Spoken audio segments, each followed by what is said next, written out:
So what we plan to do with your kind Daddy, good morning, sir. Ekaro, sir. Good to see, always a pleasure to see you, sir. Ekaro, sir. Thank you so much for joining us. Thank you, sir.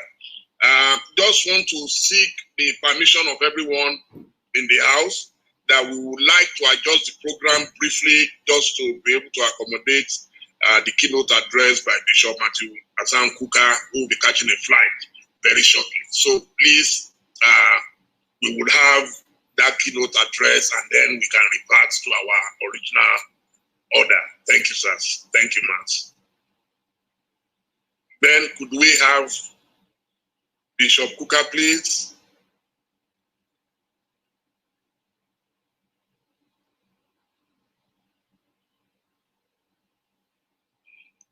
Good morning, Bishop. Good morning, Dele. How are you? I'm doing very well, sir. It's good to see you in peace. Good to see you, sir. Thank you. I've been trying to reach you, but please, I want you to know that I'm your senior in Oxford. Congratulations. Oh, thank you, sir. Thank you, sir. Thank you so much. I will definitely, reach out to you, sir, after the conference. Thank you. I really want to thank you for indulging me. I thank Dr. Patutomi because I raised this issue with him. I have a 12:15 flight to catch, and I'm actually sitting in the office of the manager of the airline at the airport. So let me, first of all, thank all of you for putting this magnificent event together. For a country that has been averse to history, we actually need to gallop up and increase our speed just to be able to catch up with some of the essential aspects of history. So this is a very, very important event. And I thank you for graciously inviting me, but I also thank you for giving me an opportunity. So what I need to do is, I may sound a little bit philosophical in terms of just asking a few questions as opposed to making a speech about some of the assumptions that we may have when we talk about a concept like never again. Because even for us to say never again, there must be an agreement about what the issues are. And I speak as a Catholic. Now, as Catholics, if you go to confession and you confess your sins, the priest will listen to you, caution, give you, admonish you here and there, but then he will ask you to make an act of contrition. And the act of contrition goes something like this. He said, oh my God, you will say, I'm heartily sorry for the sins for having offended you. I detest my sins most sincerely because they displease you, my God, who are so deserving of all my love for thy infinite goodness and most amiable perfections. I firmly propose by your grace, never to offend you again. I make the point because when we are talking about, when we say never, never, never again, there has to be some kind of agreement as to our understanding of the issues, and that we have been remiss in. So when we ask the question, for example, it comes down to what do we remember as Nigerians and how do we remember this issue?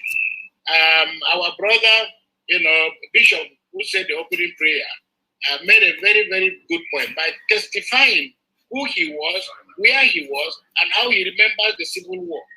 Now, I think it's important for us to understand that the way that President Obasanjo, for example, would have remembered the war is not the same with the way that a man of his age, who was sitting somewhere in Kaduna, Kebbi, Katsina, Akwa Ibom, wherever, would have remembered the war. The way the soldiers remember the war cannot be the same with the way, those of us who are not soldiers remember the war. So the way the victims understood the war cannot be the same with the way that we all understand the war. So I think it's important that we all understand, for example, who remembers what, why do people want to remember. There are many who would say, as we always say in Nigeria, forgive and forget. And amnesia is very appealing to many of us because it helps us to forget the problem.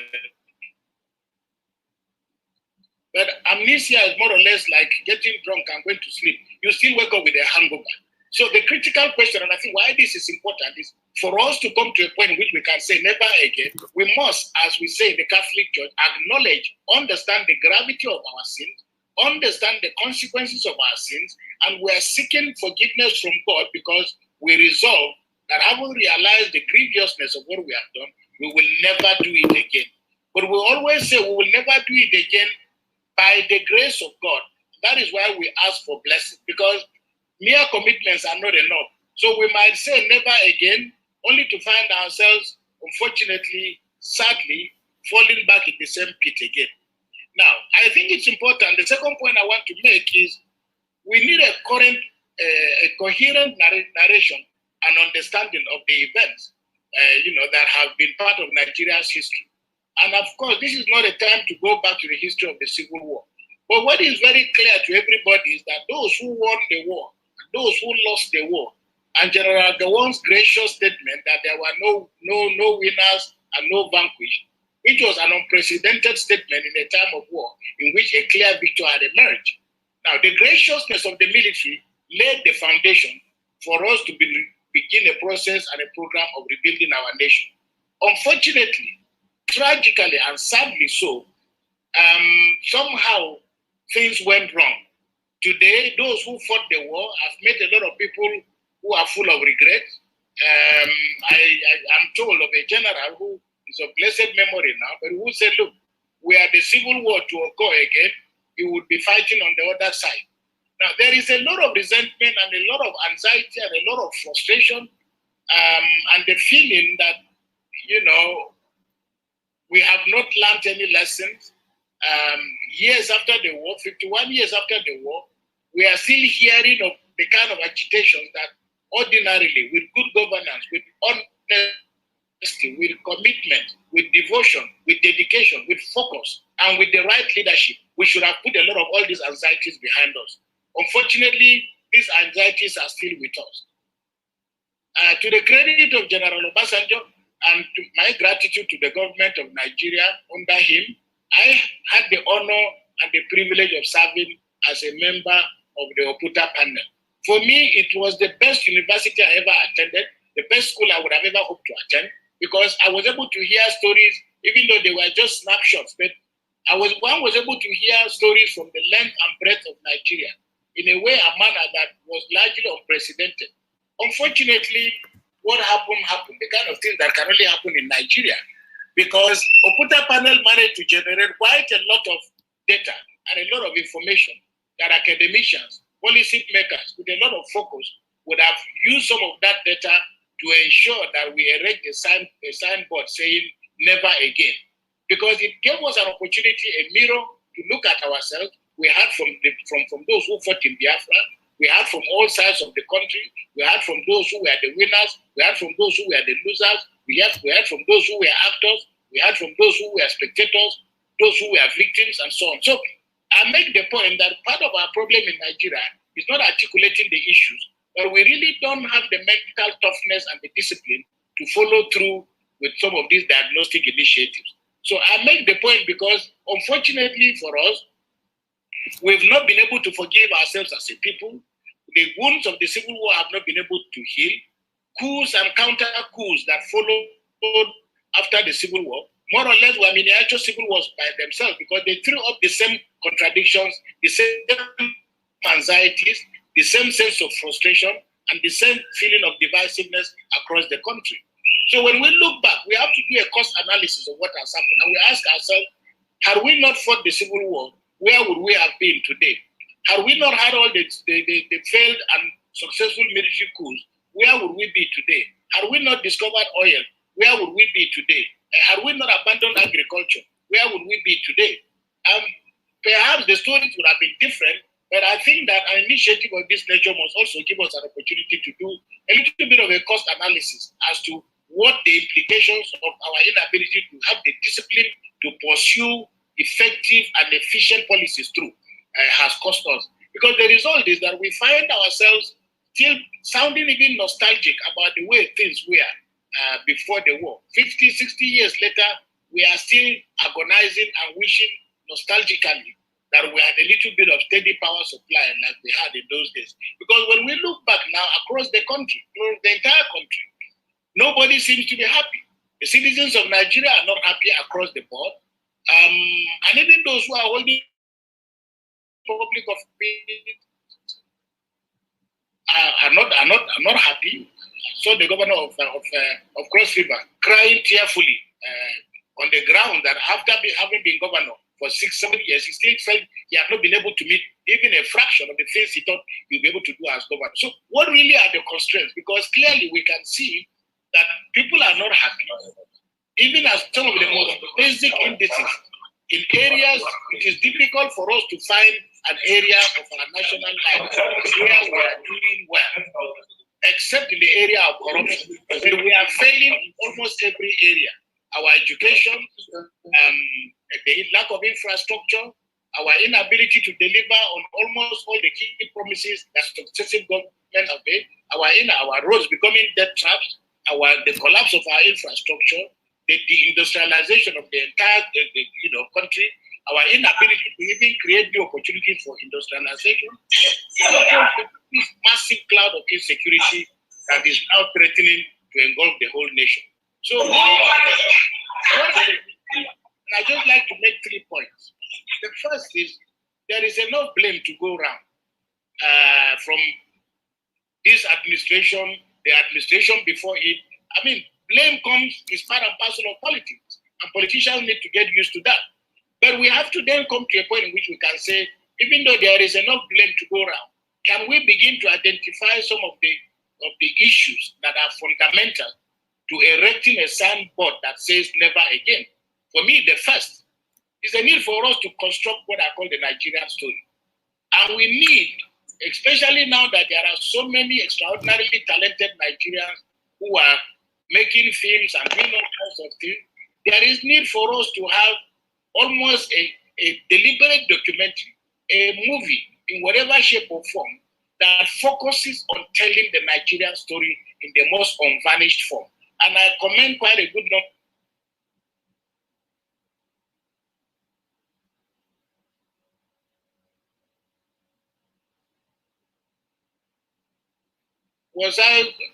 Was I muted, Dele?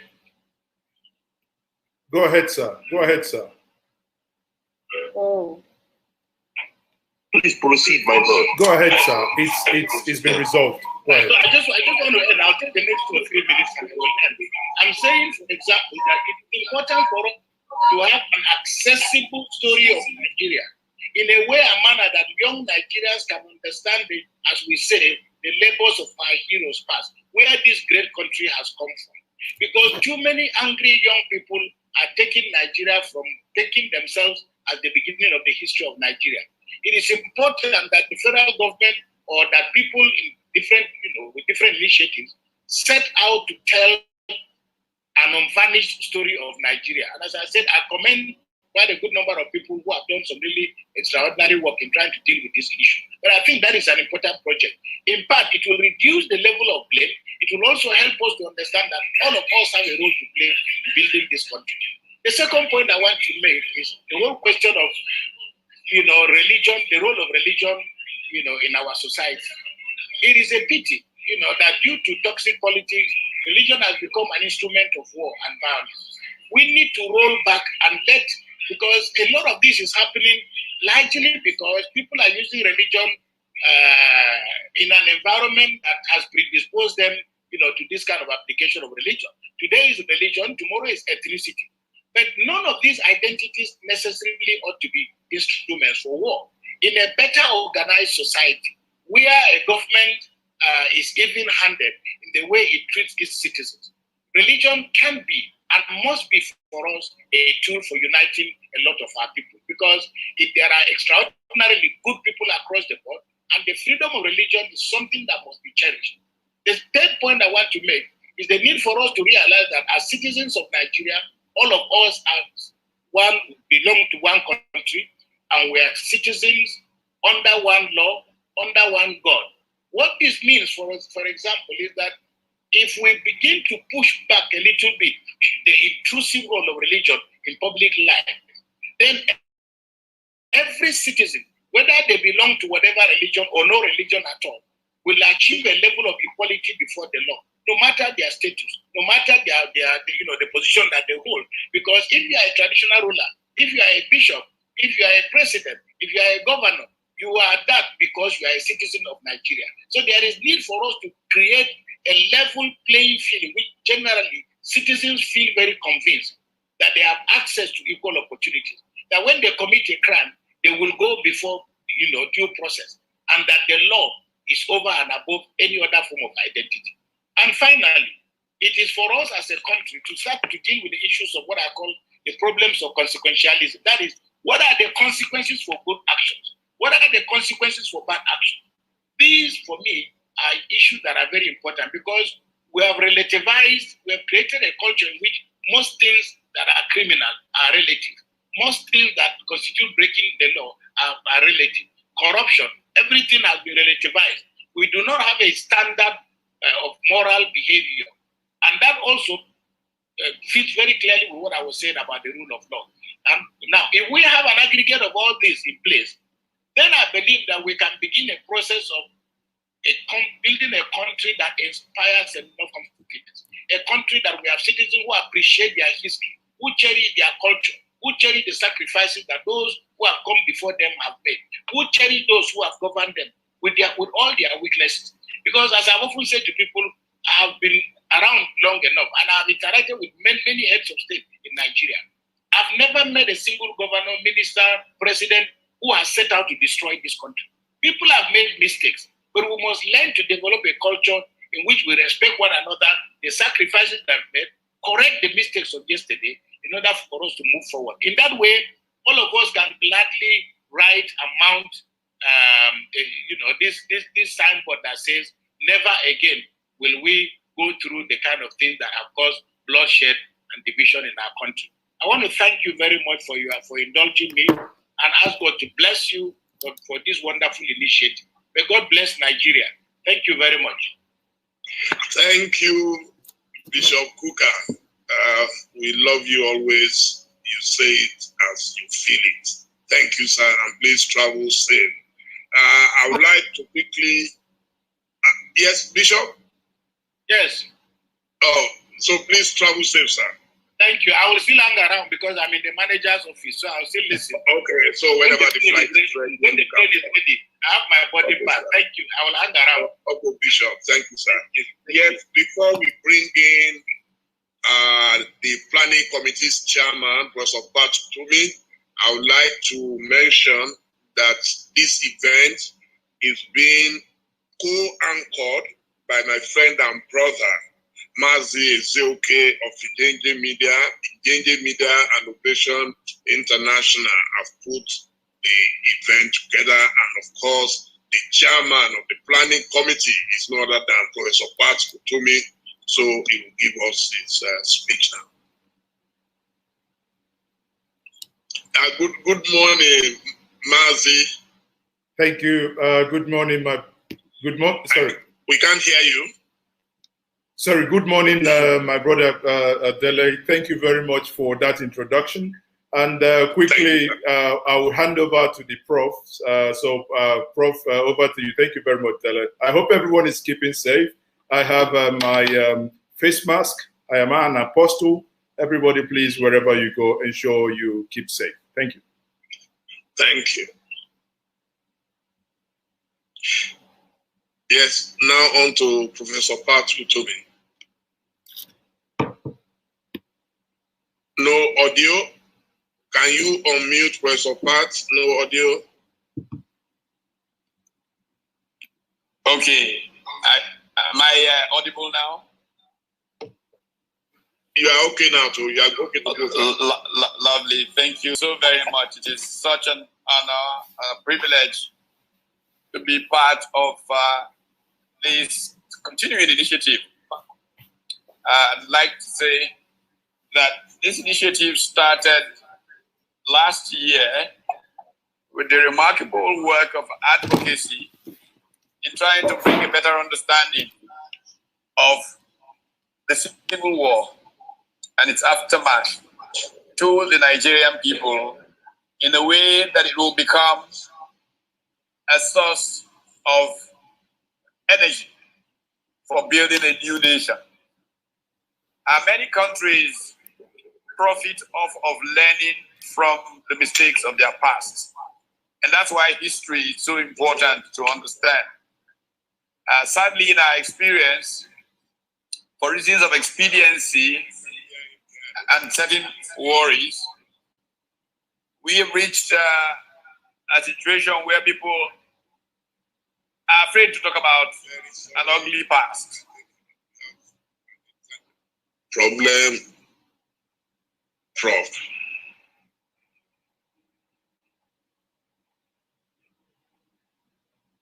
Can you hear me?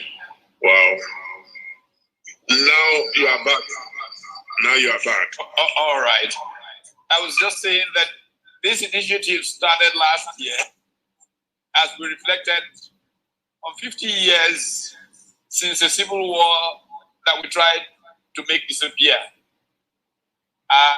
But we know that if people learn enough from errors of yesterday, they can in fact make a lot more progress than they are currently making, because they will rid themselves of the burdens that create mistrust. One of the biggest challenges in nation building is the challenge of what kinds of levels of trust deficit exists. We know that there is in fact an index around this in the world.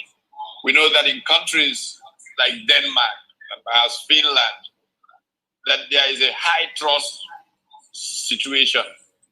This makes public policy implementation so easy. But in low trust environments, policy implementation is very, very challenging.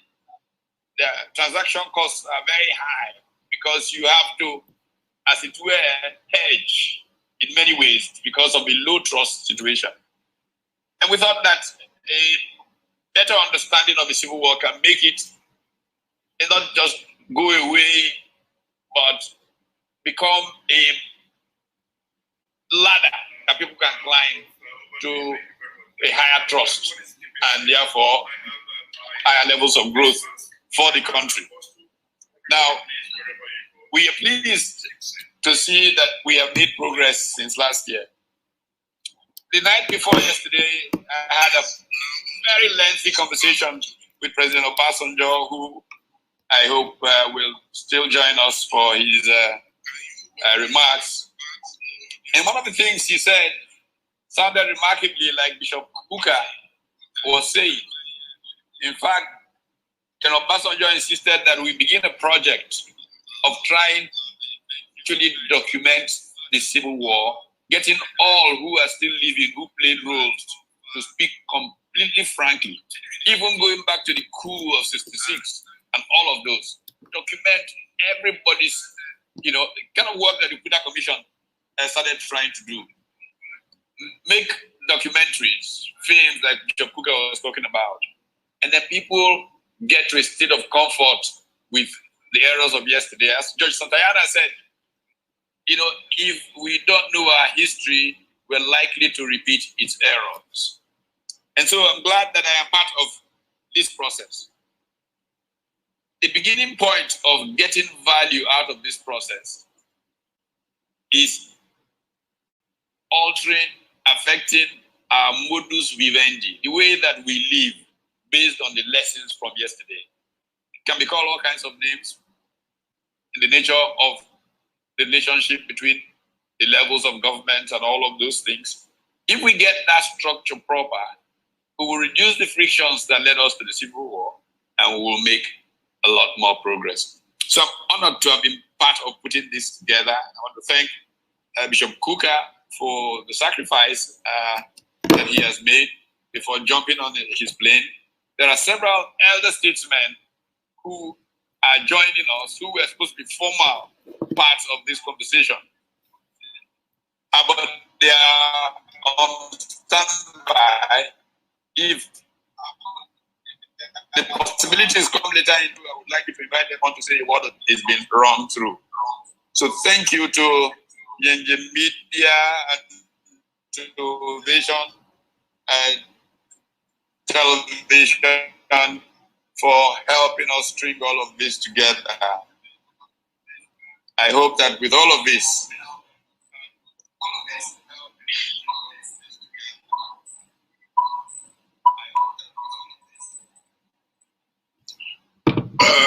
we have an audio issue, Prof. And your camera, we also can't see the flow.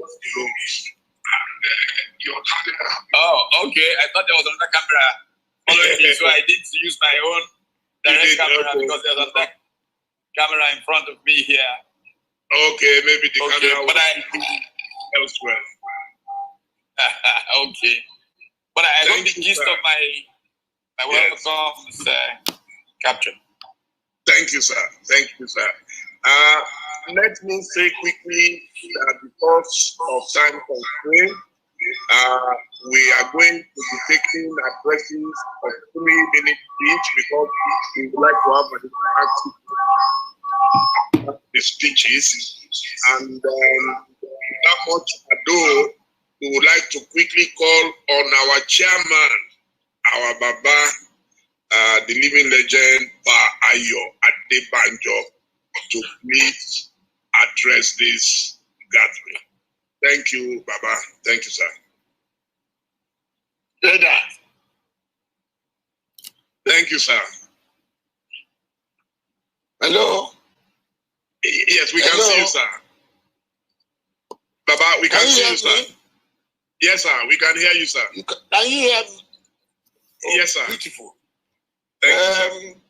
Nice to see and hear you, Ovation. Thank you, sir. I've always said to see you, but you have refused to see me. No, I've come several times, sir. There's a lot to do. This weekend, I will come, sir. Thank you, sir. There's a lot to discuss. Yes, well, sir. I said to thank the organizers of this program. I know they are all patriots of no mean order. And the purpose for which they set out is a very noble one. And as Kuka said, we have to know our past to be able to correct what mistake we have made. And I'm happy that we invited people who were present or who took part in the mistake of the past. So when we make a suggestion, they can understand that we know what we are talking about. I'm happy to be here, and I hope whatever we discuss here will be a lesson for our people and for implementation rather than talking rhetorics. What I believe is that there is no mistaken belief or mistaken idea about what I have said to her. It is the courage to correct them. That is what we lack. People make all sorts of analysis. This is what caused this, this is what caused that. This is what we should do. But how do we do it? Invariably, they do it in the negative. That's the summary of the thing.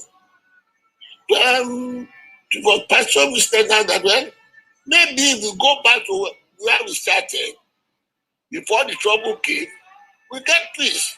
That's the bottom line. The bottom line is to start, to go back to where we had peace until the trouble started. What caused the trouble?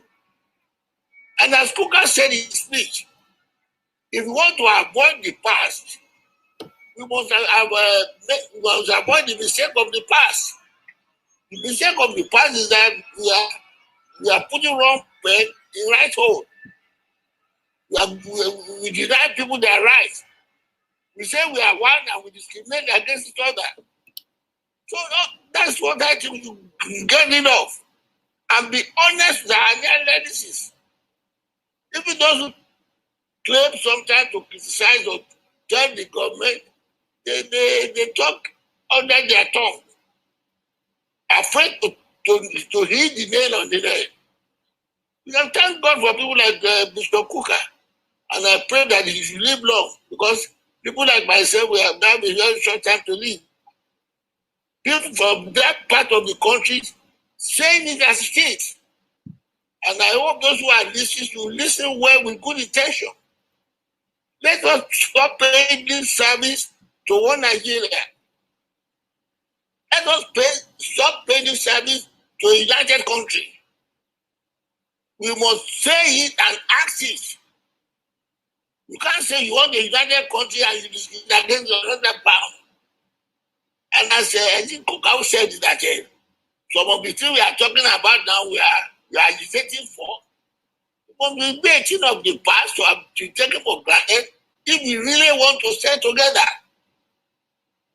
Talking about where the presidency go. At this time, don't know. If you want to be equitable, you want to have peace.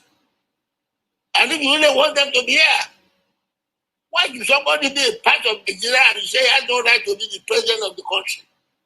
Why should a section of the country claim that they will be choosing who will be the president and the condition? And you must pay obeisance to them. It's irritating. Such type of thing cannot continue and say we want to have peace. If you know what is right, we don't decide and do what is right, there will be peace. There's enough for everybody to share if you don't want to cheat. Well, let me stop them for now until let them do their progress. I thank everybody that has been here, and I thank the organizers of the program. Party told me more grace to your people. Thank you, Baba. Baba kept to time, so we hope that we will all keep to time. Thank you, sir. Thank you. Mazi Nnamdi, my co-host. Thank you. Thank you very much. Thank you very much, Dele. On that note, I would once more say thank you very much, Pa Ayo Adebanjo.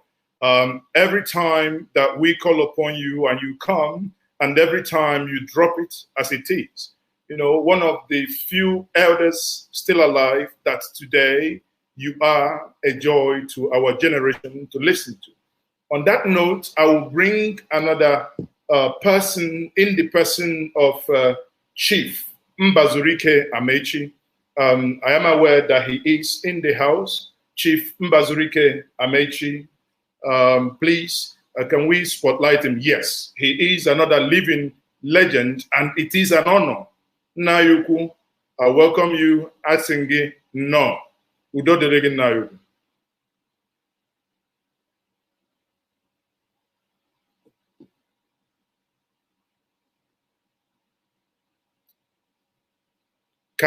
We can't hear him. Somebody unmute it. Okay, the daughter, the granddaughter, somebody's there. Hello. Yes, we can hear you, sir. Loud and clear. Thank you. You can hear me now. Yes. I want to thank the organizers of this program. I wish them well. I happen to be the only surviving founding father of this country alive, at least at ministerial level. I'm the only minister of the First Republic still alive. I'm sad. I don't know where to start. I don't know what to say.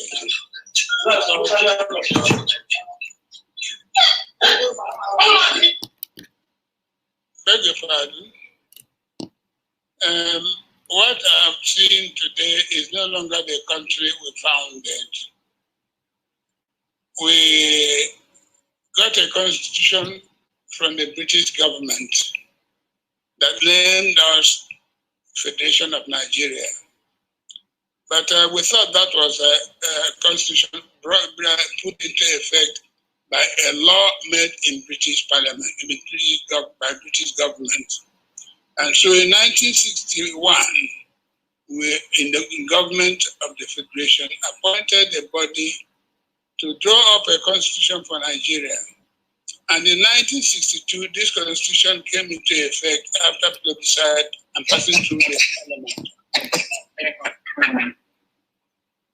Beg your pardon?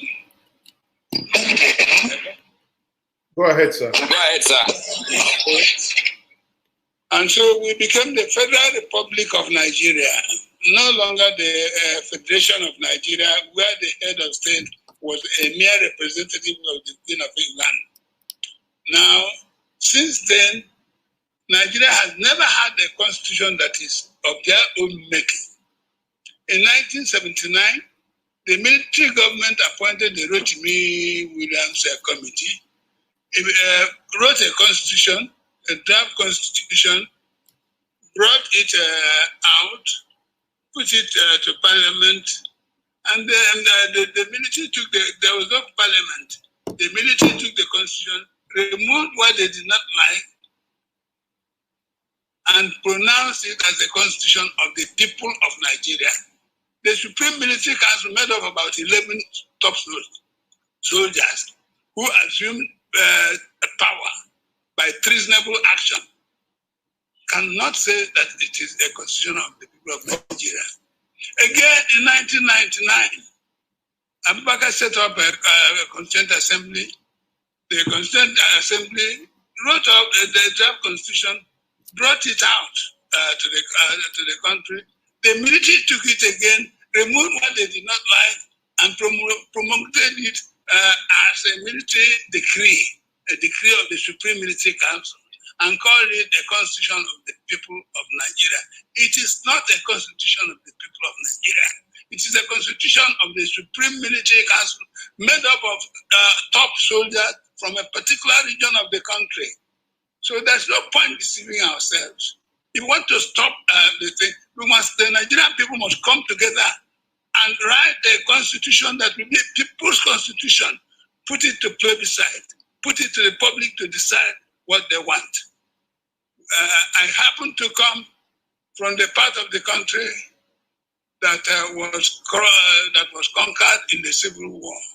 I happen to have fought Nigeria as a united party. I belong to the political party that believed in religiously in a united Nigeria. That was why the premier of the Eastern region, that was the people of Eastern region then, headed by Askiwe as premier, elected a Hausa man, a Fulani man, as the mayor of Enugu, the capital of Eastern region. We appointed Momodu as a member of the Eastern House of Chiefs. We believed in one Nigeria. There's no part of this country that will go and you don't find an Igbo man having a business there. People don't have, the strangers don't have business in Nigeria. I want anybody to show me anywhere in Igbo land where there's a non-Igbo man establishing factory. But we're doing that. Yet we are. So where do you want me to go? I don't like. This country has to start all over again. And we're not going to be happy in the country. If you don't want us in this country, let us go. You can't beat a child and stop the child from crying. You can't beat the Igbos in this country and stop the Igbos from crying. You treat the Igbos as you don't want them, and yet when they say they want to go, you don't want them to go. I don't want to go. I believe in one Nigeria. There is advantage in greatness. I'm part of one Nigeria. I sacrificed for one Nigeria. At the age of 23, I went to prison for this country. And so I believe that Nigeria must be one. But Nigeria has to be ruled as a federation.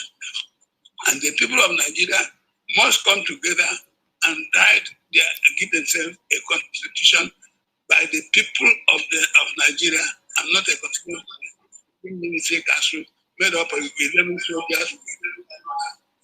Thank you very much.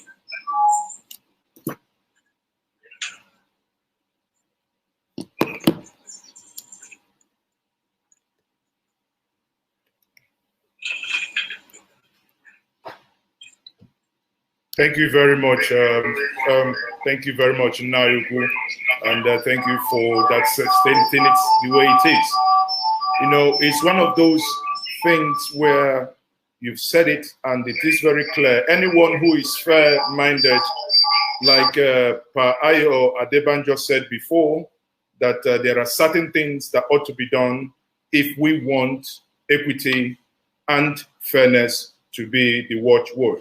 On that note, I would bring back my good brother and Dele Momodu, again, the chairman of Ovation International. Dele, over to you. Can we introduce the next speaker? You can unmute, Dele. Thank you so much, Mazi. Is it okay? I'm trying to see who is in the house already. Please, is Alhaji Tanko Yakazai in? Yes, he's in. He's in. Oh, fantastic. So then, please highlight our Papa Alhaji Tanko Yakazai. Yes. Good morning, sir. Good morning, Dele. How are you? Very, very well. Thank you, sir. Good to have you. Thank you, sir. Thank you. Yes. Then, can you please select Alhaji Tanko Yakazai? Hello? Okay, good. We can see you now. Okay. Do you want me to start? Yes, sir. Go ahead, sir. Yes, sir. Okay. Thank you very much. Thank you very much. Well, I wish to start by thanking the organizers of this event for inviting me and inviting some of my friends who were together at the time of the struggle for independence to date. I'll go on to my address. Mr. Chairman, distinguished participants, ladies and gentlemen, this event is taking place to enable our people mark the 51 years of the end of the unfortunate episode in our history. Left to us, we will rather totally forget about our civil war, but as human beings, it is beyond our ability to get an event that was a defining moment in our political history. We shall continue to refer to those moments to learn lessons and reassess our current political activities and the question of national unity. To mark the end of our civil war, we cannot help but to remember the history of the Civil War itself and the colossal loss of multitudes of lives and property in our country. Our Civil War started in 1967. Its origin is traceable to the 15th of January 1966, attempted military coup. Friday, January 15, was the day our nation woke up with the sad story of attempted military takeover by a few young Nigerian members of our military establishment. The known figures in that colors move by a few young people in military uniform were Major Chukuma Kaduna Nzeku, Major Don Okafu, Major Emmanuel Vijina, Chris Alforo, Major Tim Onwe, Major Humphrey Chukuka, Major Adewale Ademuyeko, Captain Emmanuel Wobosi, Captain Ben Uli, and Captain Och, all of the Nigerian Army. Out of 10, 10 out of 10 actors in that event were of Igbo in extraction, and one from the Yoruba ethnic group,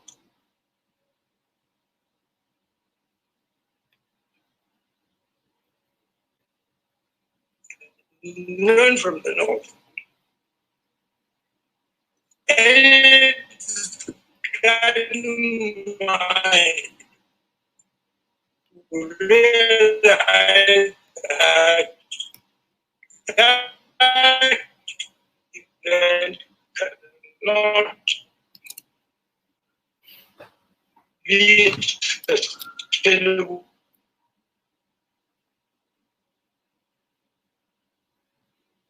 whom Situation Minister of Nigeria, and murdered one of his wives along with him.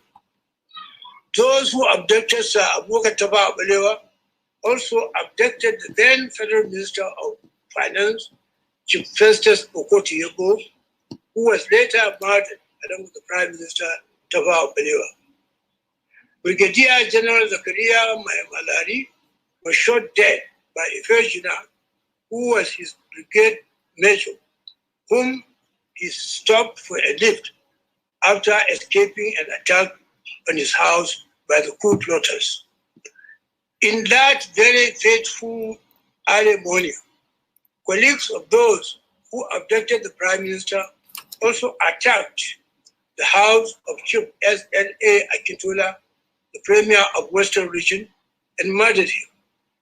As if that was not enough, the insurgents rounded up leading Nigerian military officers, including the house of Brigadier General Zakaria Malari, Brigadier General Ademulago, Colonel Yakubu Pam, Colonel Kur Mohammed, and other senior military officers, and executed them. All the murdered individuals were from different parts of the country except the then Eastern region. That was the story of that darkest day in our history. It was the event that opened the unfortunate chapter in our history, which leads to the series of events that brought about the civil war in Nigeria. Even though Major General Aguiyi Ironsi thwarted the coup and became head of state, his actions such as making Nigeria a unitary state instead of the existing federal arrangement, and his appointment of many Igbos into sensitive positions at the beginning of his regime, which caused the serious concern and specter of ruination to people in the rest of the country, did not sit well with the aggrieved northerners still nursing the wounds of the elimination of most of their top military officers and government functionaries in January 1966. The July 1966 counter coup was bloodier than the first one, and saw the death of 42 officers, mostly Igbo of Igbo origin. That and the killing of Igbos in some northern Nigerian cities, among other reasons, including some alleged bad blood which is said to be existing between the then military governor of Eastern region, Colonel Odumegu Ojukwu, and General Yakubu Gowon, the then new military head of state, led to the secession attempt of the Eastern region of Nigeria and the subsequent civil war that started. Recall that during the last constitutional conference before our independence, a motion was tabled for the conference to insert a clause in our constitution for any section of Nigeria to break away from the country.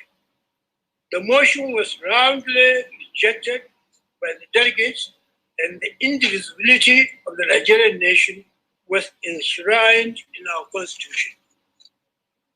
Also recall that attempts were made mostly through the good offices of our leading figures and foreign friends to bring about peaceful resolution of the secession attempt, but such interventions were not successful. The result was the move by the then federal military government under the leadership of General Yakubu Gowon to embark on what was called police action to sustain the unity of the country, which resulted in 3 years of civil war to keep Nigeria one. As soon as the civil war was over, the federal military government introduced what it called 3 R's program. The 3 R's program meant reconciliation, rehabilitation, reintegration program. While some measures of success were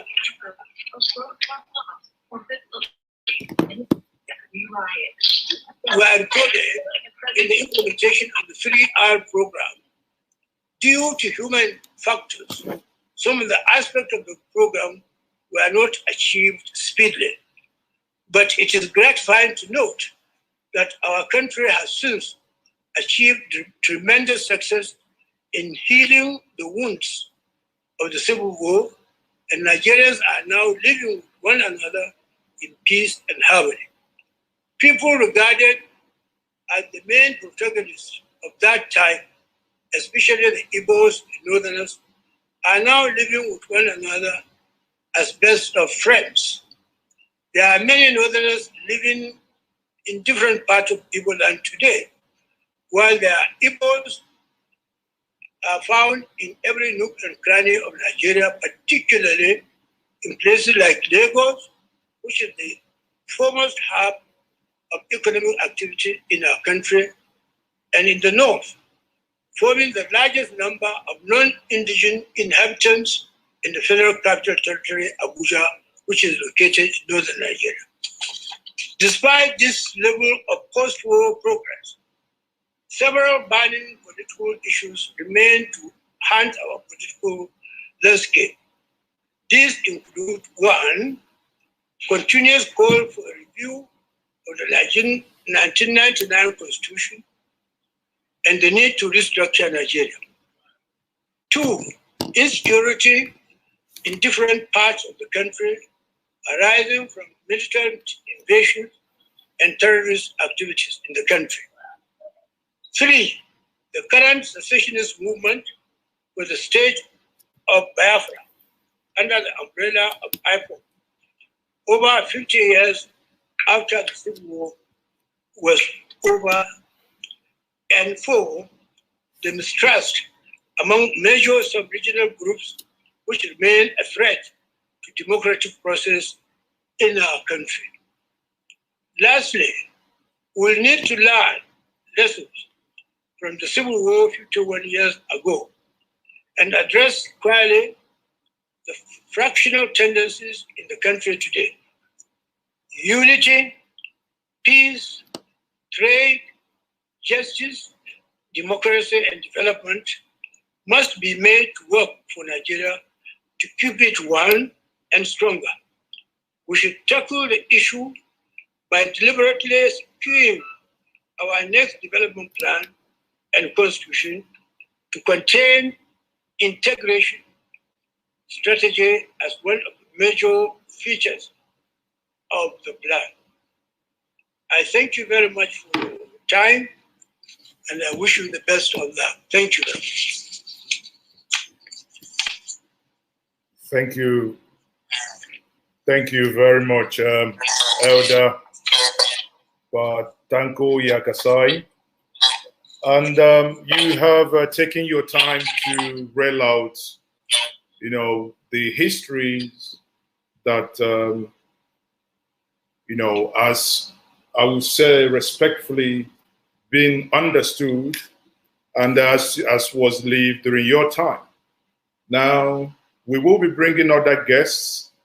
However, there are some points that you raised that I would gladly want those who are also aware and who were around during the time, because what this event here today being organized by Nzuko Omunna, an Igbo think tank, and being supported by Njenje Media TV and Ovation International, is to bring the narrative to the fore, where we can, as Professor said before at the beginning, and Reverend Bishop Kuka also noted, that we will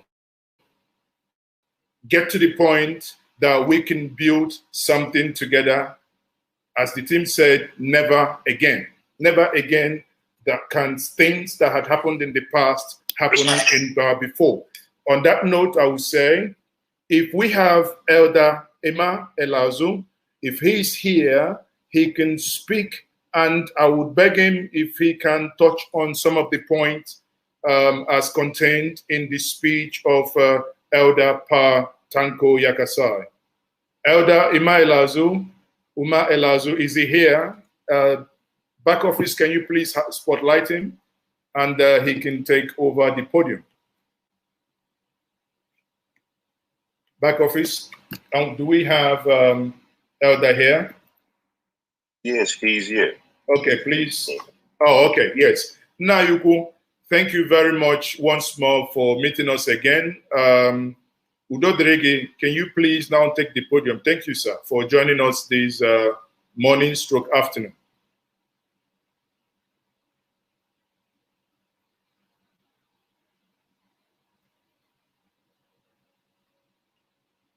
Sadly, I'm not able to hear him. If back office, can we check if is he now unmuted? If that is the case, please.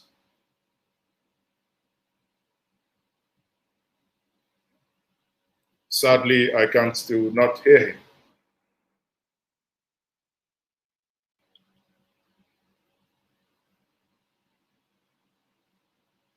Perhaps okay. Baba needs to unmute. I think he's unmuted. Maybe I don't know if it's connected via the internet. Now you could try once more. If not, you might need to log out and come back. Try once more.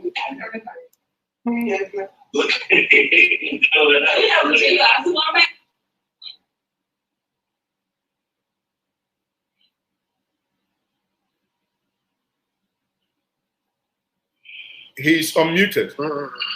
Can you, Chief, can you please try? Yes, I can see you are unmuted. Try once more, sir. Let me spotlight you. Go ahead, sir.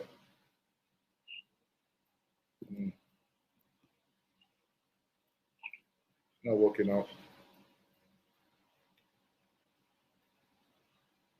We still can't hear. Okay. Now you could biko iwe gadinoko biko cheretu iwe gadinoko. It is slightly unfortunate we cannot hear you. Ngozi, can you please reach him out? Let him probably drop and come back again, please. We cannot hear him. On that note, I don't know.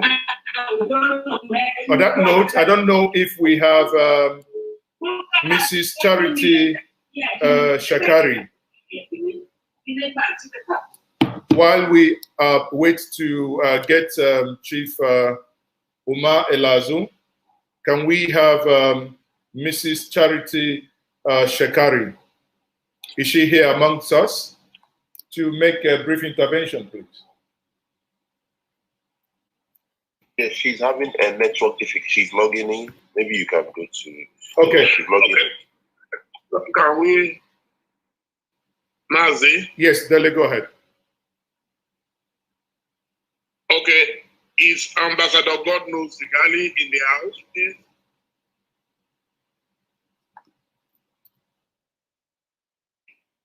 Internet. Yes, I think Ambassador is here.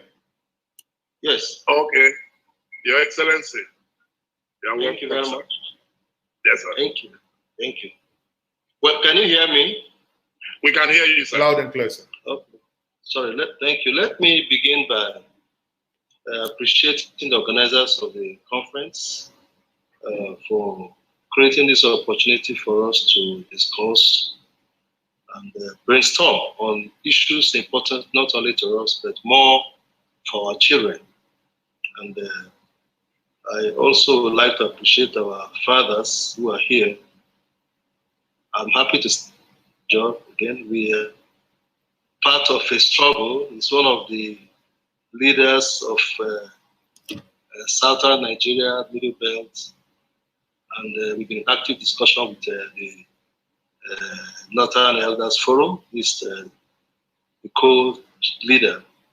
And I'm happy to see so many of our contemporary leaders, my friend Dr. Akim Babamed, Governor Peter Obi, and many others who are here.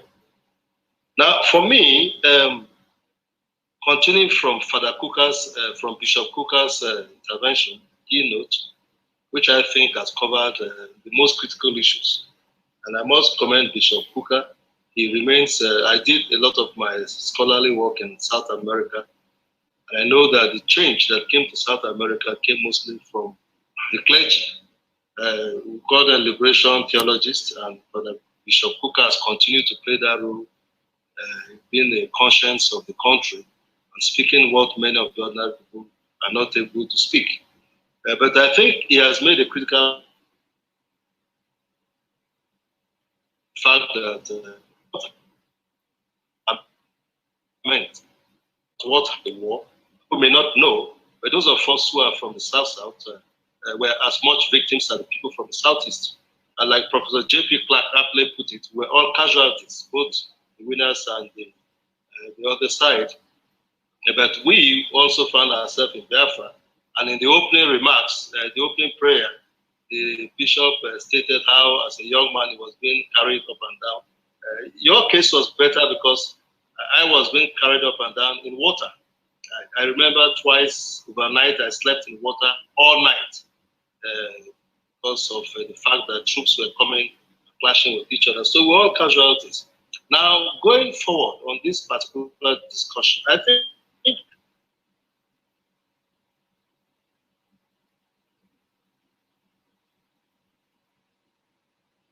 wars have always been with nations.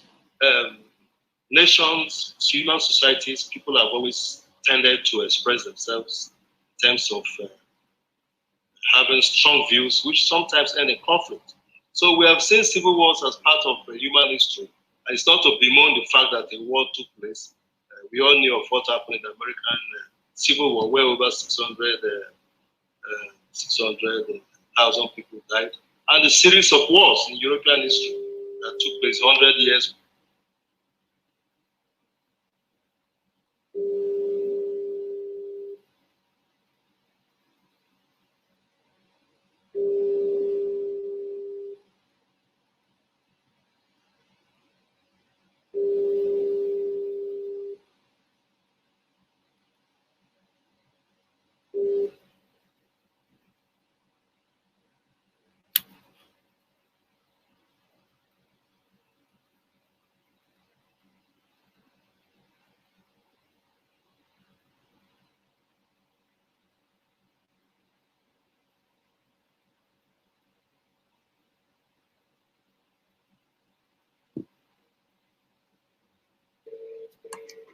The proclivity towards wars.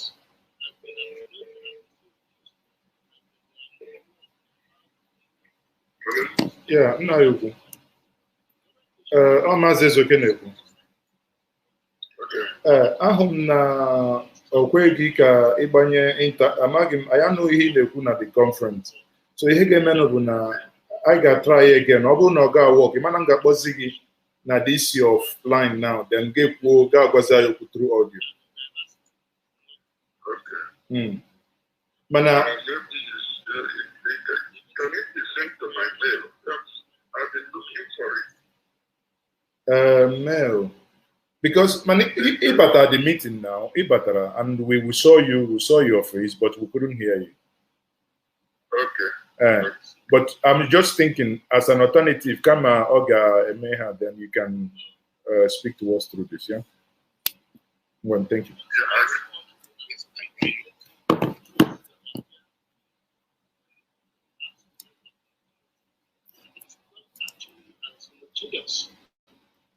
If you look at it, South Korea has its own internal motivations. Even Somalia, there are clans and so on. So every country has a level of heterogeneity, a level of diversity. So diversity is not an excuse for inability for people to build states.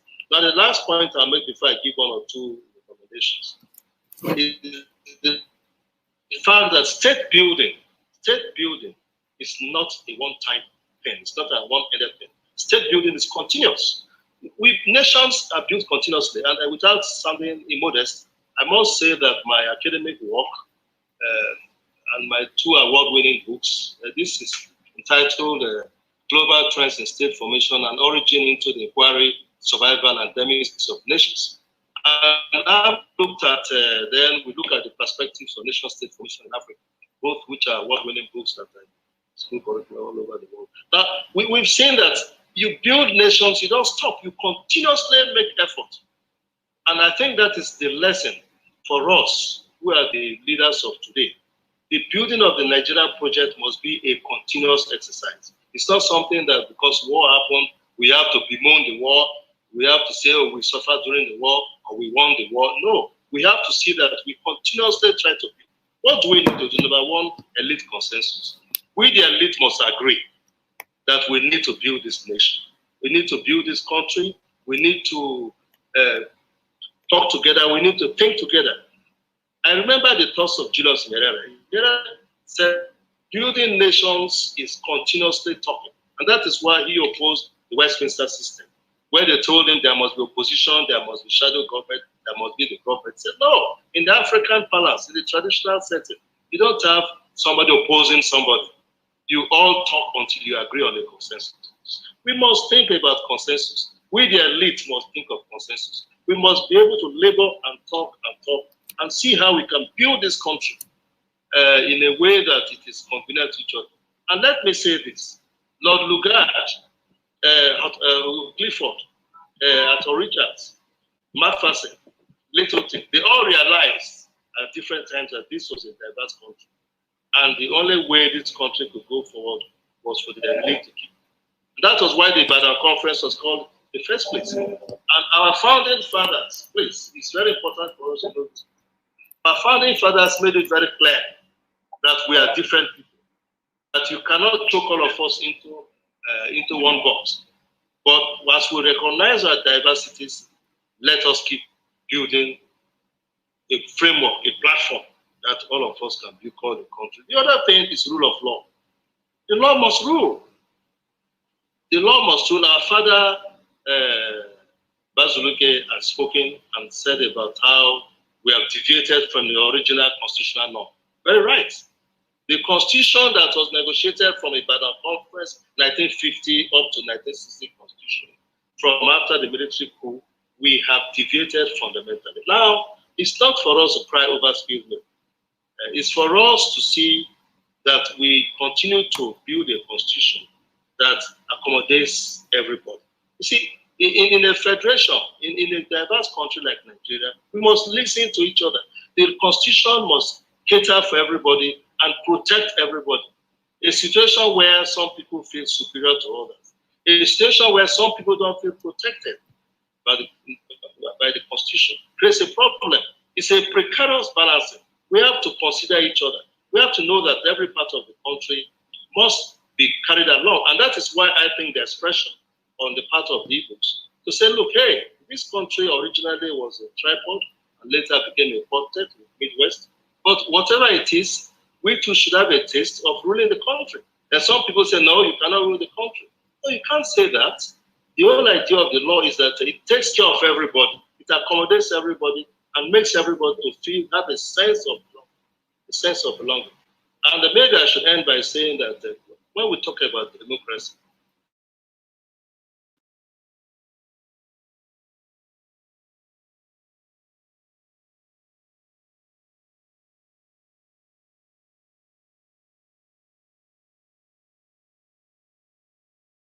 bread. You cannot say that because this is how democracy is done in other countries. No, it must be bread. It must be a democracy that works for us. We give the Swiss example. We give the Canadian example. We give the examples. And we must always fashion out what is best for us as a country. And that is why when some people talk about restructuring, constitutional amendment, we must be open to these ideas of how we can build this country. The American Constitution itself, since 1787, when the first Constitution came in, but there have been 27 major amendments. Each of the 27 amendments is almost like it alters certain fundamental things. The French Constitution from 1958 has gone through 24 amendments. If you go to places like Indian Constitution from 1950 has gone through 104 major amendments. Each of them is like a major amendment that has tried to accommodate everybody. So, Mr. Chairman, organizer, ladies and gentlemen, we can build this country, but it must be a country of fairness, it must be a country of equity, it must be a country that protects everybody. If, for example, you take the oil from the Niger Delta, our environment is polluted, and you say, no, rubbish, I don't want to listen to you, then you are not looking at us as people that belong. These are the critical issues that we must look at all times. All parts of the country must have a sense of belonging. And we must be able to build a society where we take our people into modern societies, where food security, people are hungry, very, very hungry. There are no jobs for people. We, the elite, must be able to create an environment where people are able to live a little bit like other countries. I had the example of Scandinavian countries for living. Fortunately for me, I was ambassador to Sweden, Denmark, Norway, and Finland. And many times I had to ask a lot of questions to people in those countries. And the important thing is that the society, the state, is able to take care of the needs of the people. And that's why they call them social welfare states. In fact, nobody is too rich. Nobody is too poor. So nobody is poor, actually, but nobody is too rich. So the society takes care of everybody. And we, the elite, particularly those who are in positions of authority, must be able to know that the collective future of this country depends on what can avoid not going back to what had happened before. It's for us to build a society where people are able to sleep at the end of the day, haven't eaten, and at the end of the day, feeling that this society takes care of me, this society protects me. No Nigerian is superior to me. I go for a job, and based on certain criteria, I'm able to take the job, not because of the fact that somebody feels superior to me. Ladies and gentlemen, I think there'll be more opportunity for us to talk, and perhaps I should stop at this point and be able to make more interventions in the future. Thank you very much. Thank you, sir. Thank you very, very much. At this stage, we would like to bring on Mrs. Charity Shekari. Mrs. Charity, please come on now. And let's emphasize that because of time constraints, we should keep our speeches to 3 minutes. Thank you. Thank you, ma. We're ready for you, ma. I want to thank the organizers of this conference. And I want to say, God bless Nigeria. I speak here after greeting the keynote speaker, our former president, and every one of you.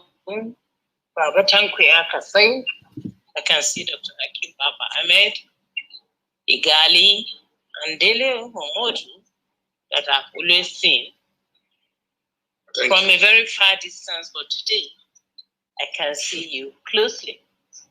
I want to speak as a mother, a woman, and a grandmother. And I want to say that Nigeria, from the perspective of a woman, a mother, we will want to remain together. And we want to say never again, truly, and never again. And especially all the things that are happening now. Mothers are the victims, women and children. We have become widows.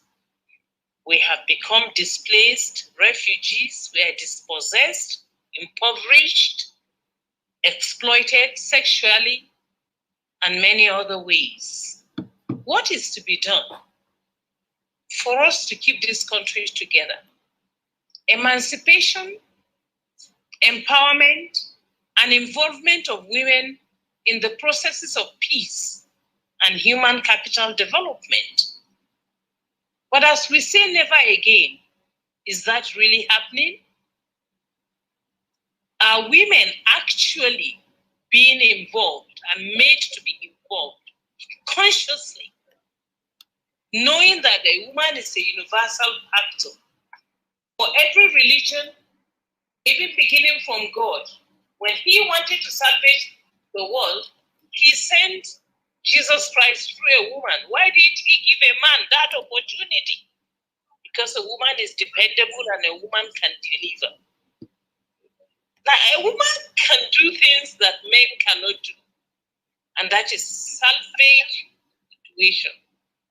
So, are we really saying never again and having the consciousness of putting women in the position where they can ensure never again?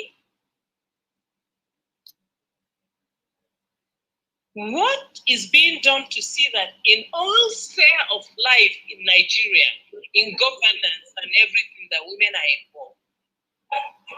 And again, I'll move away from talking about women. I want to talk about this country. No one owns this country. If really we want to say never again, no one owns this country more than the other. No one has more monopoly of violence, of knowledge, of rule law. Of when you want to go to look for something, you can't get it because you come from another part of the country. Or because you belong to another religion. Some people speak with arrogant voices, with the kind of speech that makes you wonder whether you have equity with them.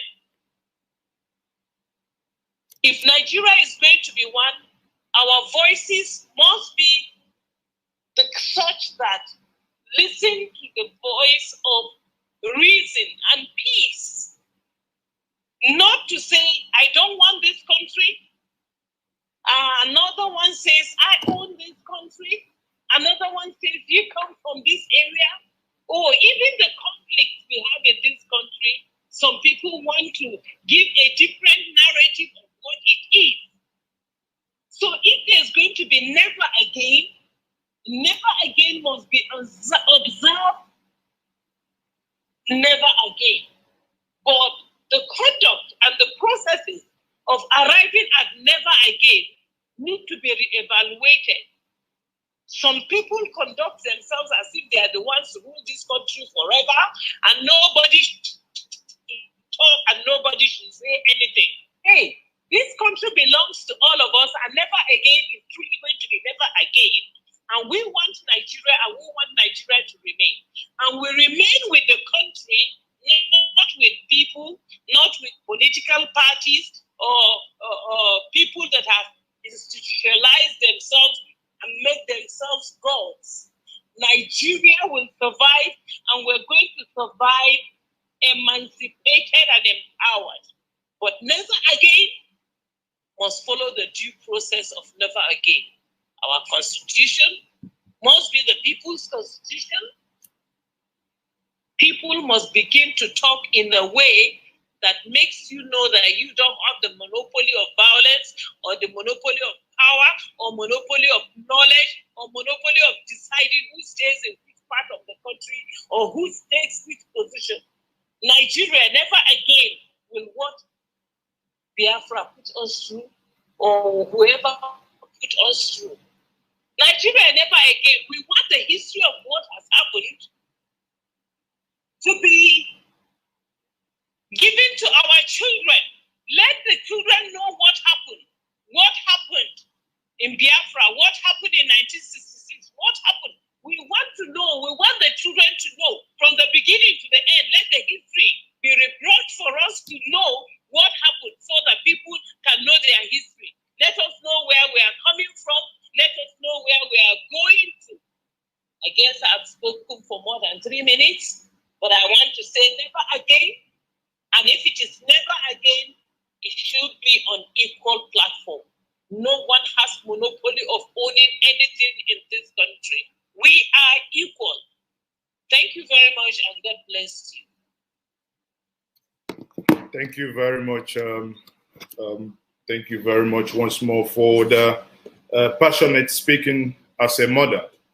again, we say, and I summarize from what you say, it's not about to mount it, to say never again, but it is about putting actions to see why it shall never happen again.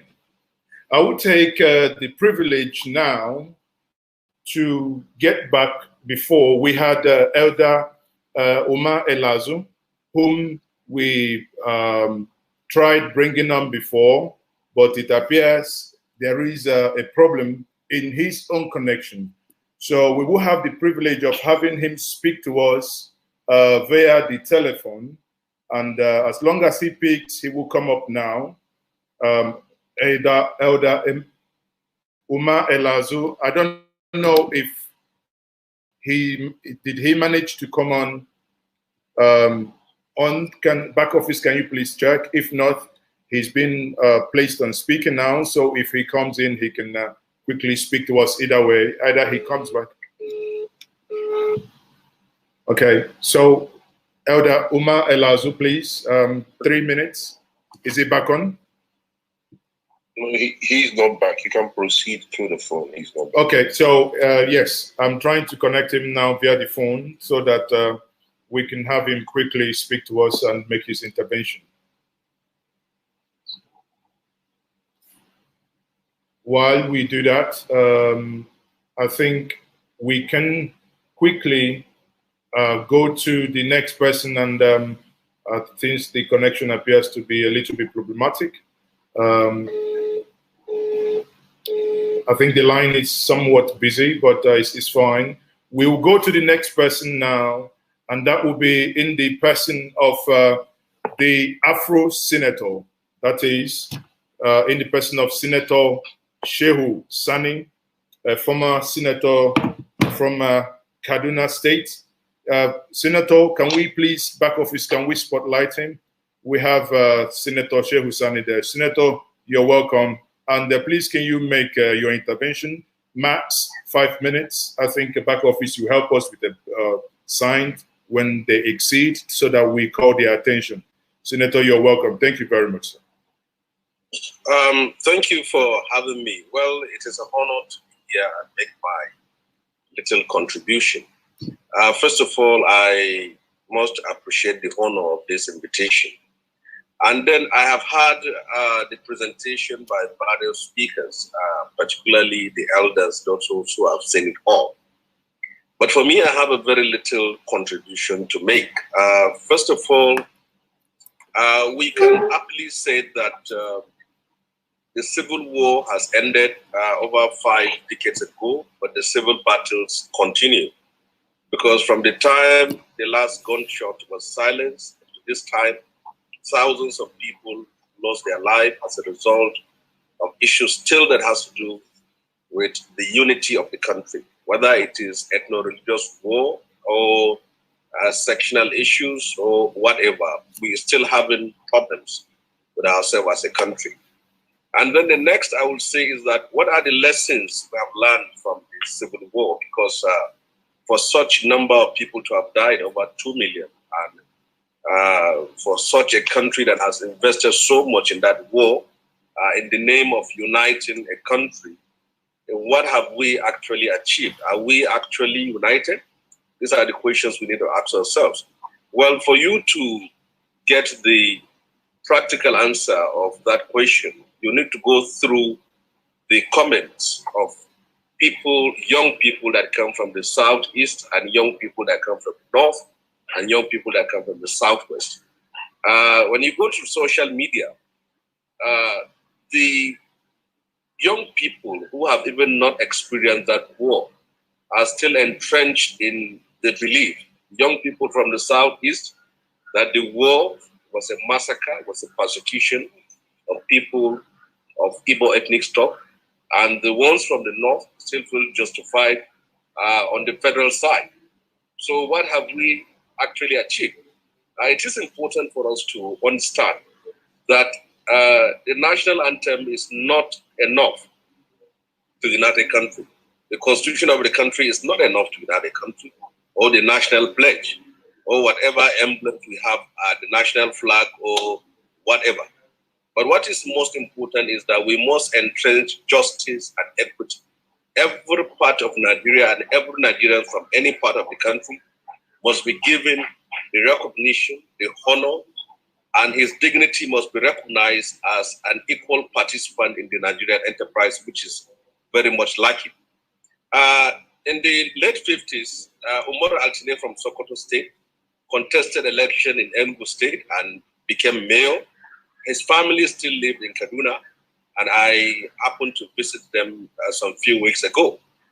Their own thinking about Nigeria was different from what we are having today. In 1999, Ike Madu from Imo State was born and lived in Kaduna, and he contested the State House of Assembly and won.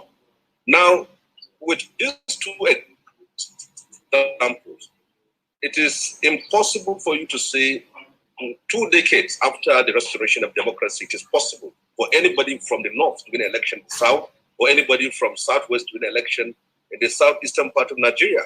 So we're supposed to have said we have progressed to the point that we can really say that we are united as a country. Truly, we have built the Niger Delta Bridge and one is still under construction. But the unity of our people in their hearts, their mind and spirit is still lacking. People still identify with themselves, with their ethnic affiliations, with their religious groupings. We completely lost what we thought we have founded by that war. And I think these are issues that we need to put forward. People will say that progress has been made by establishing schools, unity schools, NYC and whatever.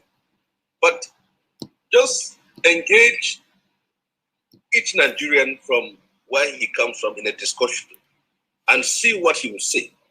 And they were not speaking out of a theory. It's the reality that that really formed them as a people in the last 5 to 6 decades. If you are holding a position of authority, whether you are a controller general of prisons, immigration, and customs, and your time of retirement has reached, instead of those in the political authority to give the next person in charge to hold that position and assume the seat, they will retire as many people as possible until they reach someone of their own ethnic group. Now, how can you unite a country with all your national conferences, national flag, national anthem, once some Nigerians are more Nigerians than others? You can't have a country that you can actually be proud to call your own. The agitations will continue until we have a political class that really understands that the only way to unite this country is to entrust justice and equity.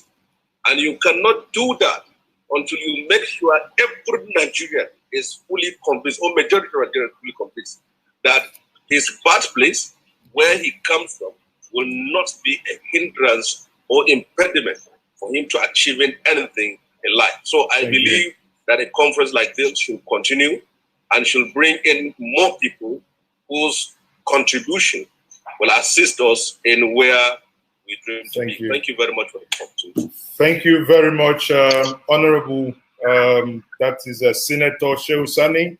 Thank you very much once more. As your colleague, or your former colleague would always say, you speak the truth, you die.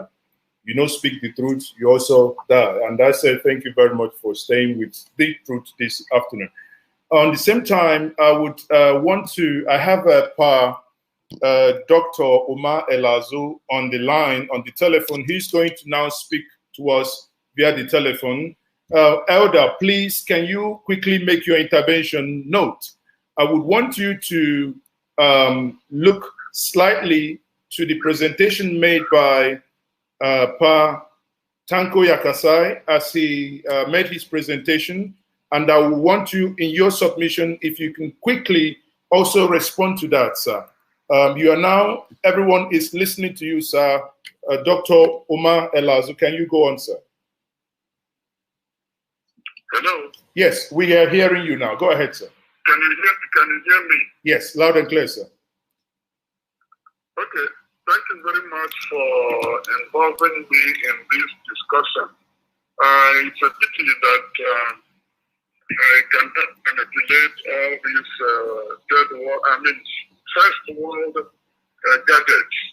But a little that I've heard, let me comment. I heard my friend Tanko Yakasai read out the names of Igbo officers who were supposed to have killed northern officers and politicians.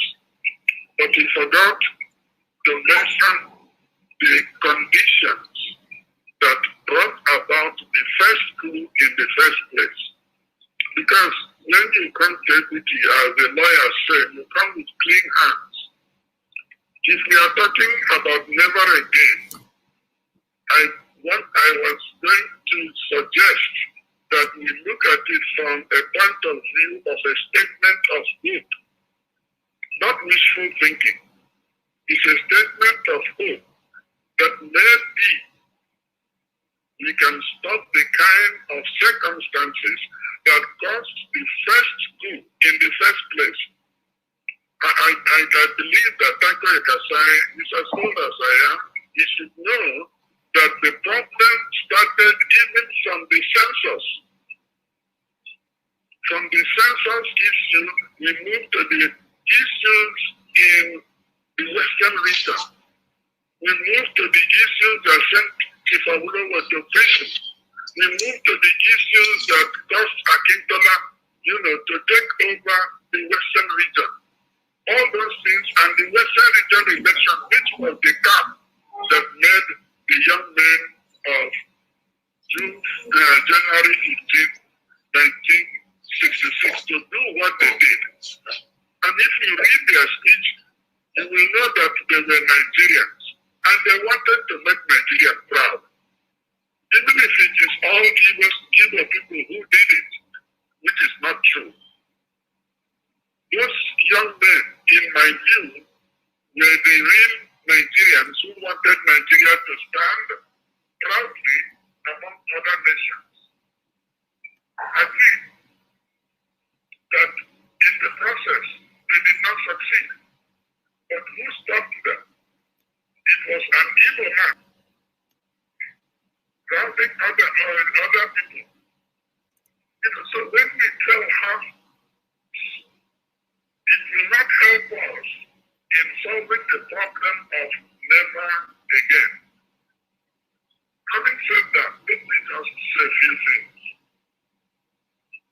I believe Nigeria can be a great nation, but it cannot be a great nation if we keep on lying to ourselves, or if we keep on hiding our history. We have to write history in such a way we face the facts. If we want to say who killed who, then read Obasanjo's book, I have forgotten which one. And he mentioned, he himself knew about the coup. So we talked to him about the coup.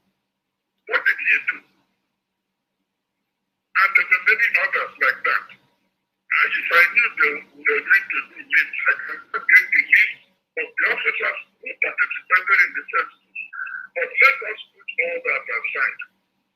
The issue that we have now, we are having this hope that in the future we will not get back into the issues that led us to 1966 and also what has been happening since then. Because after the first coup, the second coup, which was a revenge coup, took almost the lives of all Easterners, not just Igbos, Ibibios, Ethnics, Ijaw, officers who were in the army. They were almost all eliminated. Over 200 officers in one night. So we are not going to be saying, oh, you talk about some, you don't talk about others. It's not going to help us to say never again. Now, there are two things I'll suggest, because I understand I should speak for about 5 minutes, unless I'll come again.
able to do that. And in 2014, the Constitutional Conference did write certain conditions. They said everybody must have subscribed to it. I have been in almost all the Constitutional Conferences. We come around and people talk and we go and nothing happens. And the fact is that there are people in Nigeria who don't believe that other parts of Nigeria can produce people who are equal to them. They don't believe that all men are created and women are created equal. They believe that they were given by the British, by Allah, the whole of Nigeria to rule. And everybody else will have to do what they say, or there will be no Nigeria. That is not the spirit in which we can say never again. And as far as I'm concerned, unless we sit down together, bring people together, and we agree that this is one thing that will hold all of us together.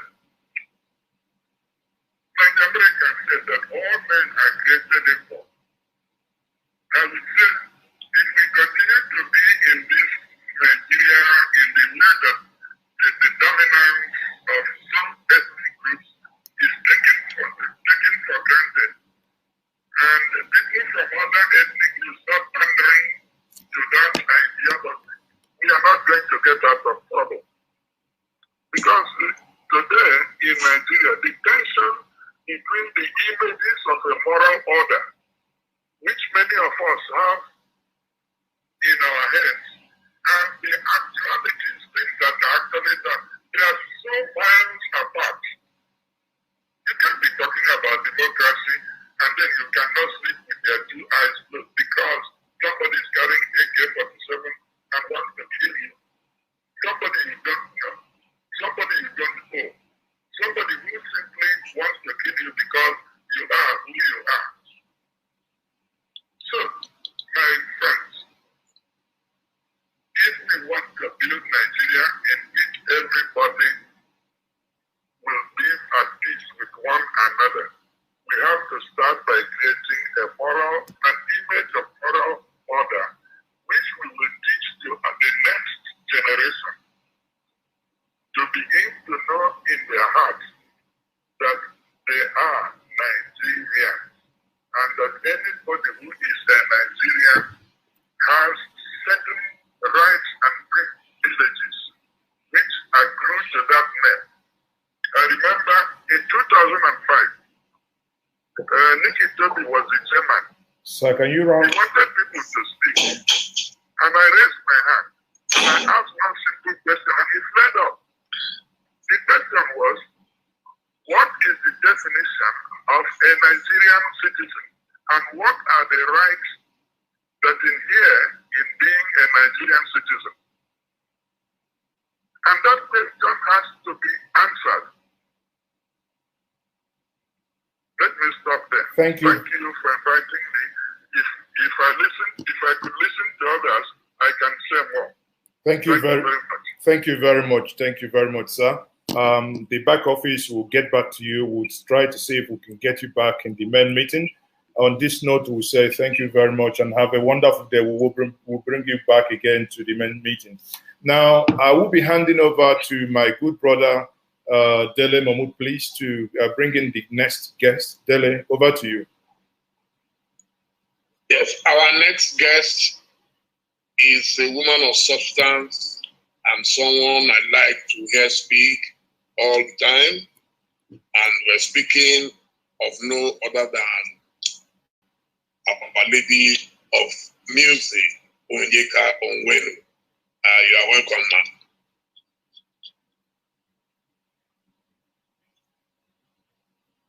We're not hearing you, ma'am.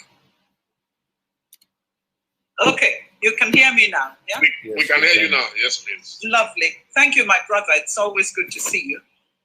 My deepest respect to our elders who are here at this meeting. Thank you so much for taking the time. God bless you. God keep us, keep you, and keep us too. I'd like to start by paying my respects to some great men who've passed away recently. There are many of them. I'll just name two, and that is Rear Admiral Ndubisi Kanu, and of course Onyabobi, who is the son of Zetsiobi, the president of Igbo State Union, under whom my father, Dixon Kanu, who when DK served as the principal secretary. There's a long history here.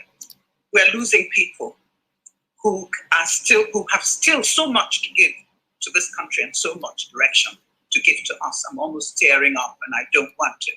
But I pray over all of us and I pray over this country that God will still have his way with us. This is a great country that we are all a part of, and there's a reason why we've all been brought together. Excuse me. Having said that, I want to thank the organizers for having me last year. I didn't expect to be on this year. In fact, I didn't want to. Because one of my principal problems with my people, Ndigo, is our lack of recognition and support for our women who happen to be the best in the whole world. We've proved that we can serve, we are committed, that we care, and we love this country. Not just Igbo women, but Nigerian women in general. We have not been given our dues, we have not been given our place in the polity of this country, and it's really a waste. You do not go to war with one hand tied behind your back, and that's what Nigeria is doing. And if you don't know that we are in a war, please know it today. We are fighting on all sides. This is not the country that our fathers left for us. This is not what they wanted. This is not what was organized. A country that is rudderless. A country that does not care. That the value of human life is totally diminished. A country where somebody can stand up and tell me that I have to be a slave, that I don't have a right to certain things because of where I come from. I say no. And that is where we stand, and I believe I've been listening to everyone. That is where we stand when we say never again. Yes, we have not explored all that brought Biafra about, and I listened to some of these speeches here, and I cringe at the fact that not much has changed. We have learned nothing from our past experiences, and that is very sad. But what I can say to Nigeria, to Ndigo, the rest of Nigeria, the world is not waiting for you. I'd like to thank all of those people who have criticized and abused Ndigo. When somebody fights with his wife in their bedroom, it's the fault of Ndigo. I was disgusted with all of us during the EndSARS tribulation, and it was a tribulation, that our children were killed in front of us. What did we end up with? A strenuous effort made by people who should know to shift the blame for everything on Ndigo. Hey, come on. We are no longer considered citizens of this country. When there's a problem, everybody unites behind hating Ndigo. Be that as it may. I still have no apologies. God created me an Igbo woman. I am doubly blessed and doubly challenged. But that is why he put me here. And may he use every single one of us to achieve what he means, what he set this country up for. Let me round up so other people can have a chance to speak. Where do we go from here? Let me thank those that abuse other people. You encourage them. You make us stronger. You make us more determined. Because if you keep saying, go home, we are going home. We're happy to go home. Well, go home. You didn't learn any lessons after the war, did you? Now you're back at it. And people, whenever there's trouble anywhere, everybody unites and asking you to go home. Please, let us go home. Thank you for asking us to go home. You are making us go home because you don't know what is happening in the Igbo region now. Is that we're getting together to realize that nobody loves you. I'm not speaking about individuals here, please. I'm speaking generally. You're not wanted. So even if they don't have, you're not wanted and they don't want to let you go, you can still go in many ways. Start taking care of your own problems. Stop dealing with issues of food production, agriculture, development in every way possible. You are a people who are blessed just like everybody else. Never apologize for who God has made you to be. Stand on it. Take it in the chin and know that you can make progress and show the world that this group of people can never be kept down. That the true Nigeria can never be kept down. Those who carry on as if they own the world and they own heaven, one day you will stand before the Almighty King of Kings and you will have to answer. Thank you all very much for having me.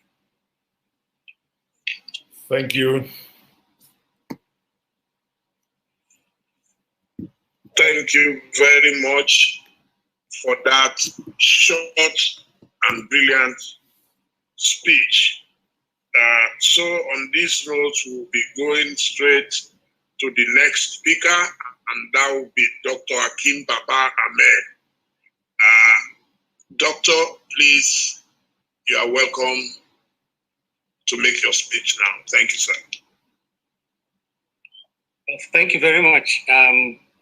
Like others, I would like to also express my appreciation for being part of this very important meeting. And I'm happy that I'm speaking this late into the program because it has been a very rewarding 2 hours. I've listened to a lot of people. I'll be honest, I'm upset, deeply upset, because I've had the kind of voices that I thought we shouldn't be hearing at this stage. And maybe it's a good thing that the organizers picked the theme Never Again.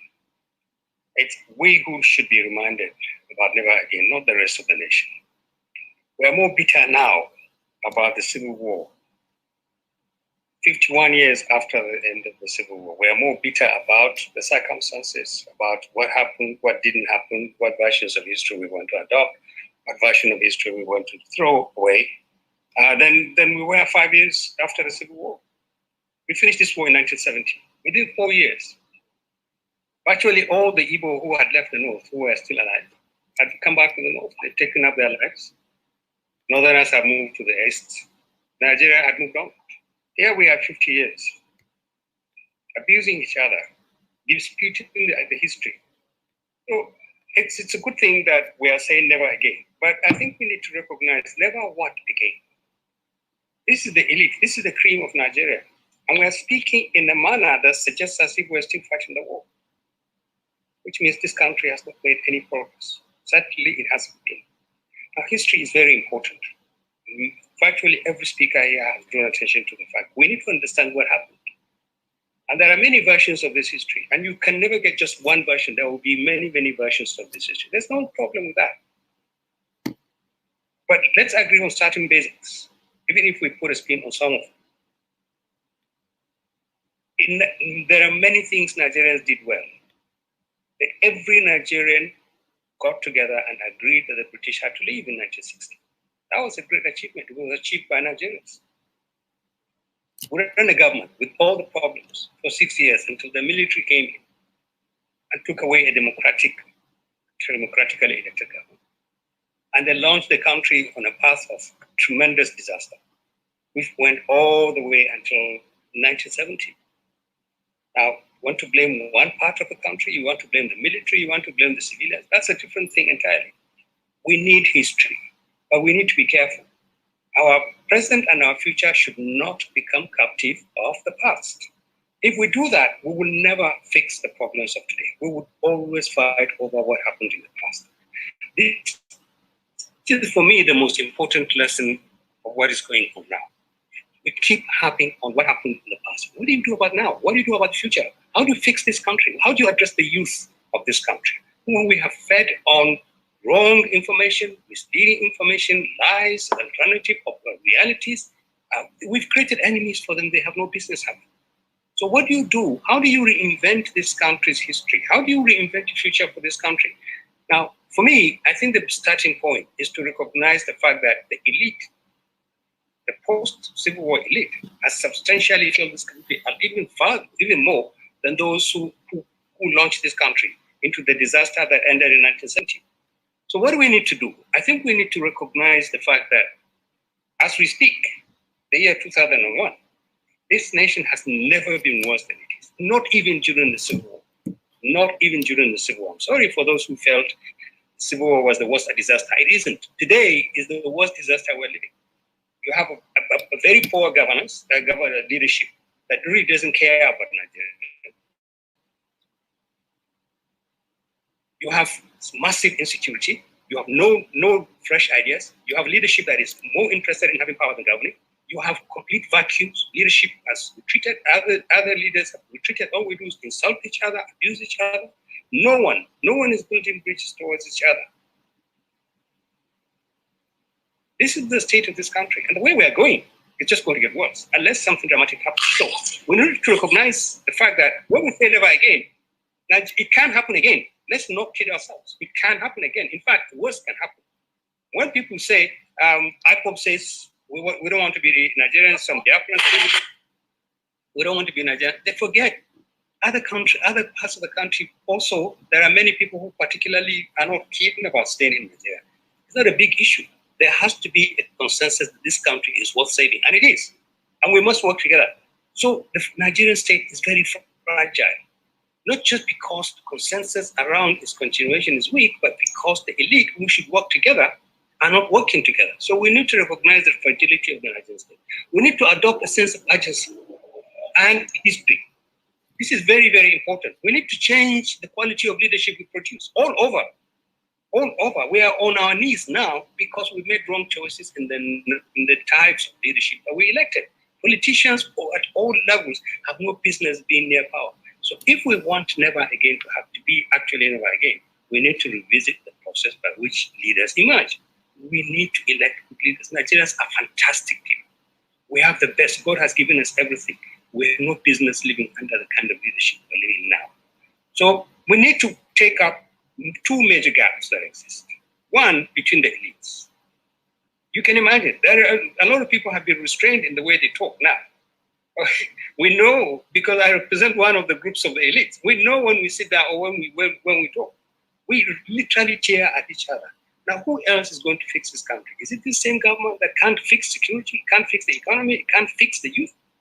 They cannot fix this country. So you need to close the gap between the elite, and you also need to close the gap between the elite and citizens.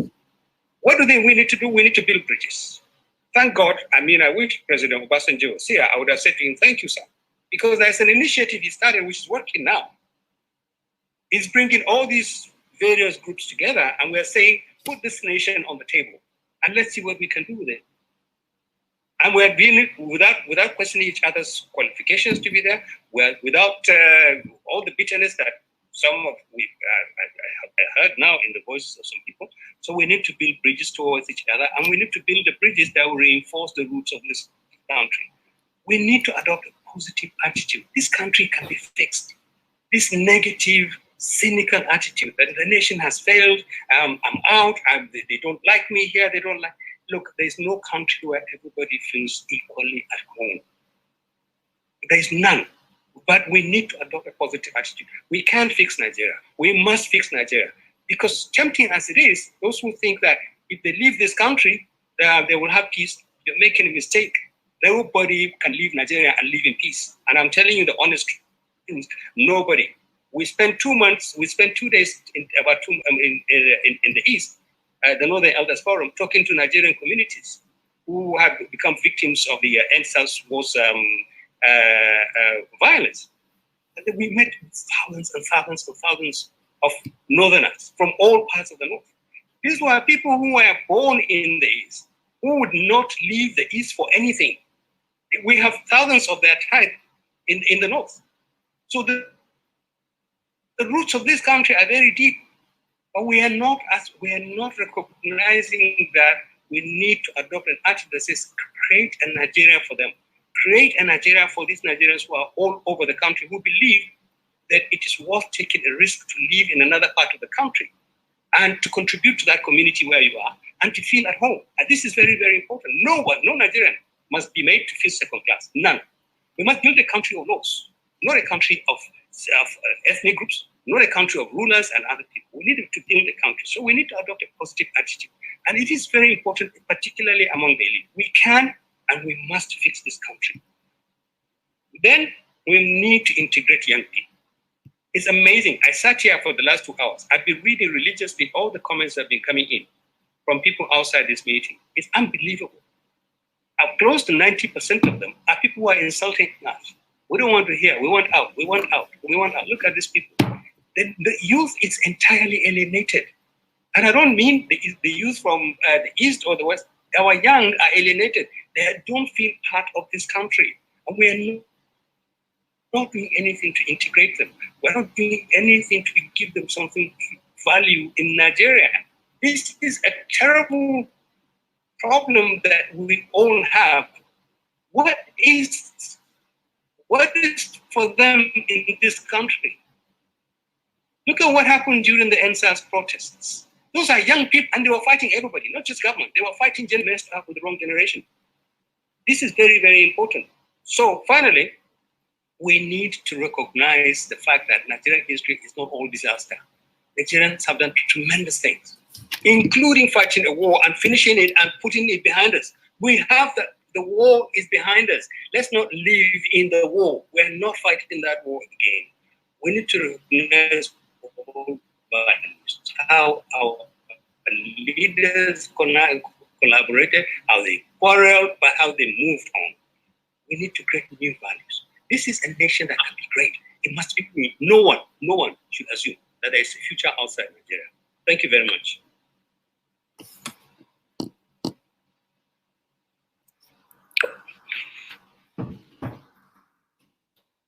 Thank you very much. Thank you very much for that presentation. And I think you raised some salient points that should please engage our minds and for us to understand where we are headed to. And not to waste much of our time, once more, I would use the opportunity to call on Professor Ladi Hamalai. Is the professor there? Professor Hadi Hamalai is the professor there. Back office, can we spotlight the professor? If the professor is there. Okay. She's there. Okay, yes, she's here. Professor, can you kindly unmute yourself? Okay, you've just done that. Go ahead and make your intervention, Prof. Not more than 5 minutes. Thank you.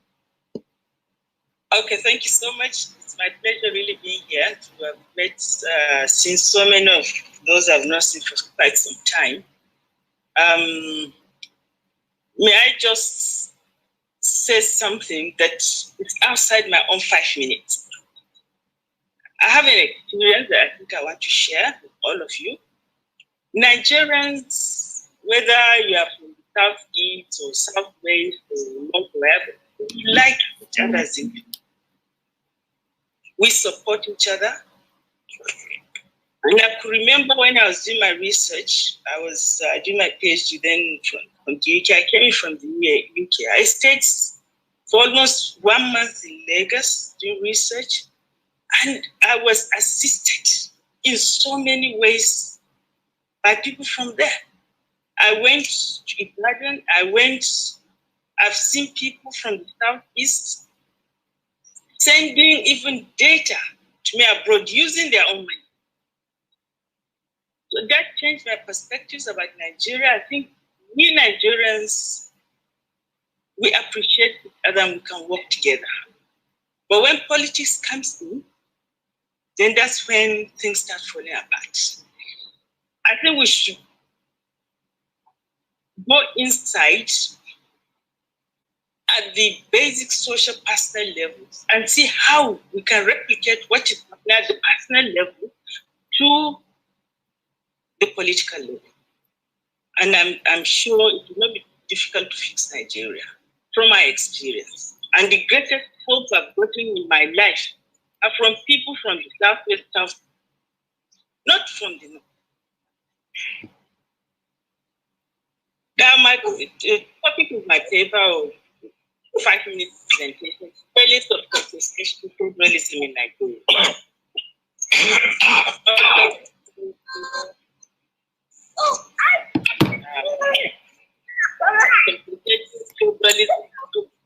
A way of regulating divisions in society, through power sharing arrangements, resource sharing arrangements, and so on and so forth. And some people believe, and others believe, initially, people like Lippert and so on, that it's a panacea for solving divisions and conflicts within multi-ethnic plural societies that are badly divided. But we've seen also the failings of this kind of system. Consociationalism is not working in Nigeria well. Power sharing arrangement, whatever is resource sharing arrangement, is not working well. Even in Belgium, we are not sure if it's working that well. The intentions may not have been what is being realized, because every year you see more constitutional amendments in Belgium that is driving the nation towards confederalism and not the federation that they want to keep together. It's just like the state creation in Nigeria, the strive for state creation, create 30 states, you still want 50, you still want 100 more states, you still want this. This is what is going in Belgium. So, my real take on this is that I think we have a lot of things in Nigeria that are binding us and that can continue to bind us together. And we should look at some of these issues and see how we can maximize the presence of these factors so as to heal our nation. Now, the major issue that I've seen that I think it's important is the Constitution itself. The Constitution created a vacuum on this indigenship issue. Section 147, subsection 3, talks about ministerial appointment and must be indigenous of states. I think this is what created an issue, and since then you start having indigenship letters from local governments where to do anything in Nigeria. I think it's unfair if somebody's parents, grandparents, born somewhere and he will live up to the age of 30 and somebody will tell that person is not an indigent. We are not being fair to ourselves. I believe that we should amend that section and insert a definition of indigent. Whoever is born in that particular locality, that local government, and has lived there for 16 years, that's voting age, or 18, should be given indigenship certificate. So you can have 1 million Igbo people living in the north who are indigenous of those states. And this way we can start breaking these barriers. This is my area, this is not my area. This, the we against them mentality will continue to disappear. I think slowly people now find that there's an open space in the country for everybody. You belong to whichever part of the country, not just one part of the country. This matter was raised during the assembly. There was a bill, one of the proposals was to amend that section, but it wasn't. I think our elites, political elites, should rethink that position and revisit this particular matter. Now, the other issue that I believe it's important is the market. The market is one of the best buying places historically anywhere in the world. And Nigeria are lucky that we have diversity in resources, diversity in culture, which would make a trade and investment important, and which can also create comparative advantage and complementarity that can unite a country. Rather than focusing on importing, why can't we focus on a domestic market and expand domestic market, expand trade and investment? I know successive governments have undertaken liberalization policies, marketization policies, but we are still not there. We have major challenges.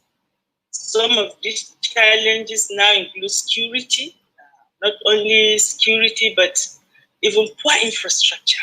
Fintech is there, is overcoming some of these barriers, formal and informal barriers. But I think strategically, policymakers should look at expanding the domestic market, expanding trade and investment, domestic trade and investment as a strategy for creating national unity, as a strategy for nation building, not just for economic growth. Then the other factor that I would want also to look at is that there's no way you can have national unity. That will be my final point. There's no way I can have national unity if you have so much corruption, very weak institutions, so much deprivation, poverty, unemployment, hopelessness of citizens, especially the young ones. You have to address some of these issues.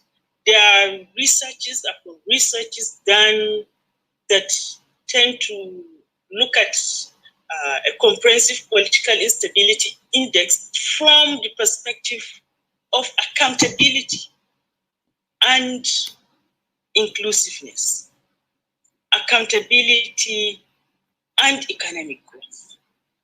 This particular, out of maybe a few thousand indicators, accountability and economic growth tend to be the highest in terms of contributing to political stability, peace, and nation building.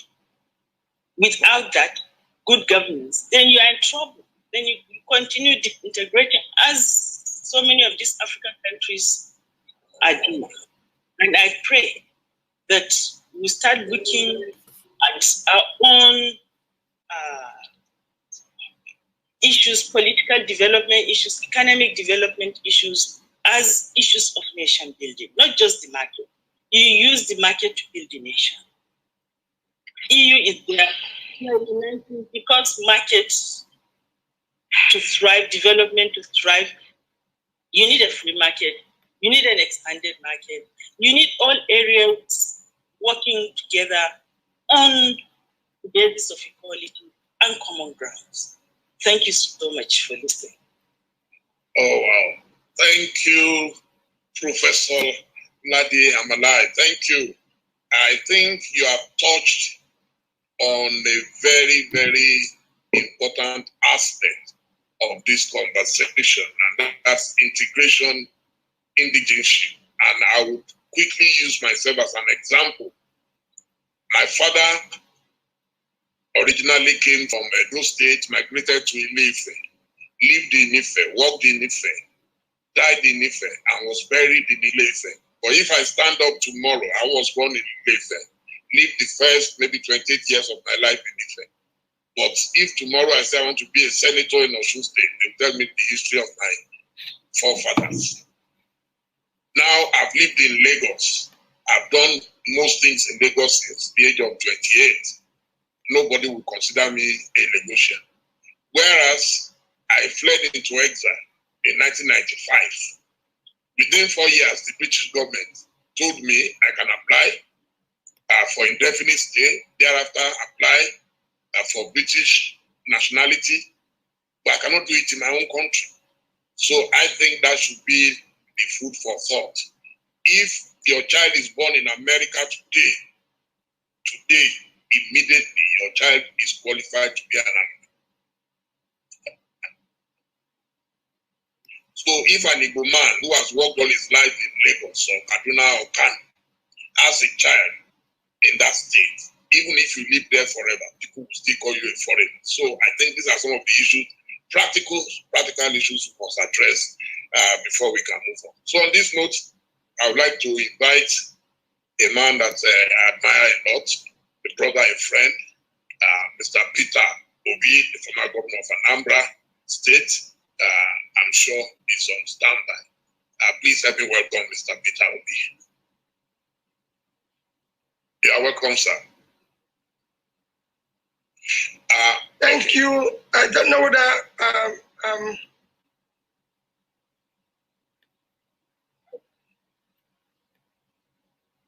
I don't know what that. I think are you hearing me? Yes, we can hear you loud and clear. We can hear you now. Okay, because I still have something here saying unmute yourself. We can hear you. Can hear you, no problem. Okay, well, mine is very simple. My dear brother Dele, I think mine is to most sincerely thank the organizers for this opportunity of learning, because I've spent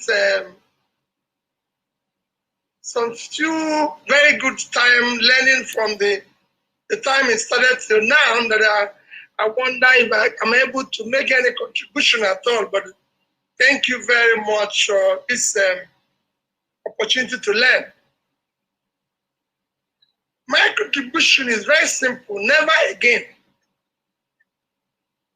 If you listen from our fathers that we hear, which I'll thank them as their son because I listened to them tell you where they are yesterday, and you listen to my own brothers from Kuka to my sister Nyeka and you could see that when we say never again,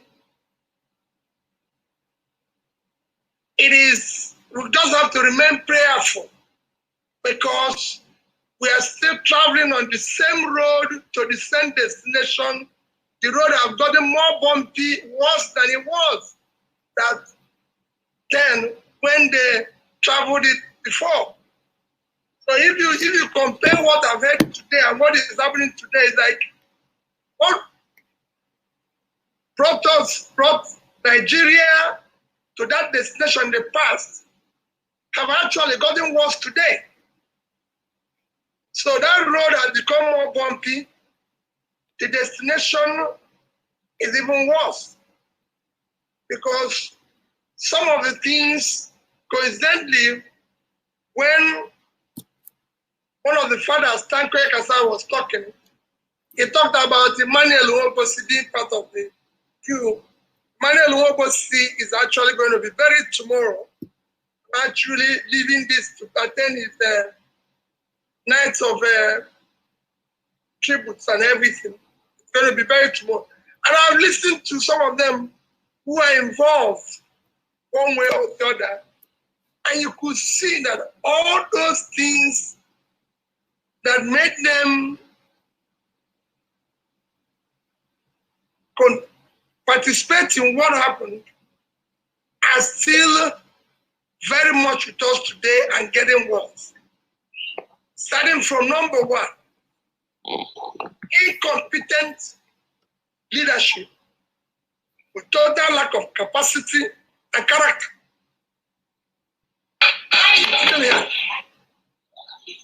You have a situation where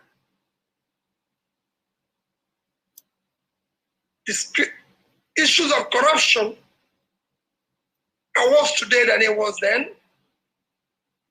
Unemployment are far worse today, where you have millions of young people in their productive age not knowing where the next meal will come from. And nothing is, the government is not thinking anything about it. So I can go on and on. As I said, for me, it was more of a learning. So my contribution is that as we talk about never again, I will enjoy listen to people like Baba Ahmed and said, we the elites have to now stop and come together and sit down on how we can pull this country out of this mess, or it will consume all of us.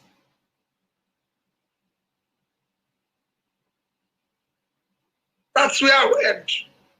I said my own is the learning, but we cannot continue the way we are today.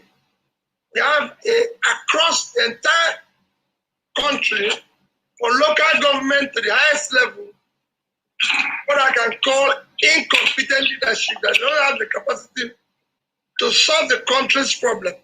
Dele, you know, you have discussed it, and I tell you, you don't go to a Formula One competition, they won't let drive. These vehicles are being driven by Momodu drivers. The vehicle across the country. That's why you have too many accidents. So you need to have the proper people who are competent, who can do the job and everything. That's what China, India, everybody, Professor Patton has studied so many countries. He knows that the first thing they start with is competent leadership. If you don't have it, you have a problem. Thank you for inviting me. Thank you, sir. Thank you so much. We're neighbors that we don't see. You are too busy. But I'm happy to at least see you here today. My village, I'm in Onitsha. You are in Onitsha, okay. That's the only place I can live in Nigeria.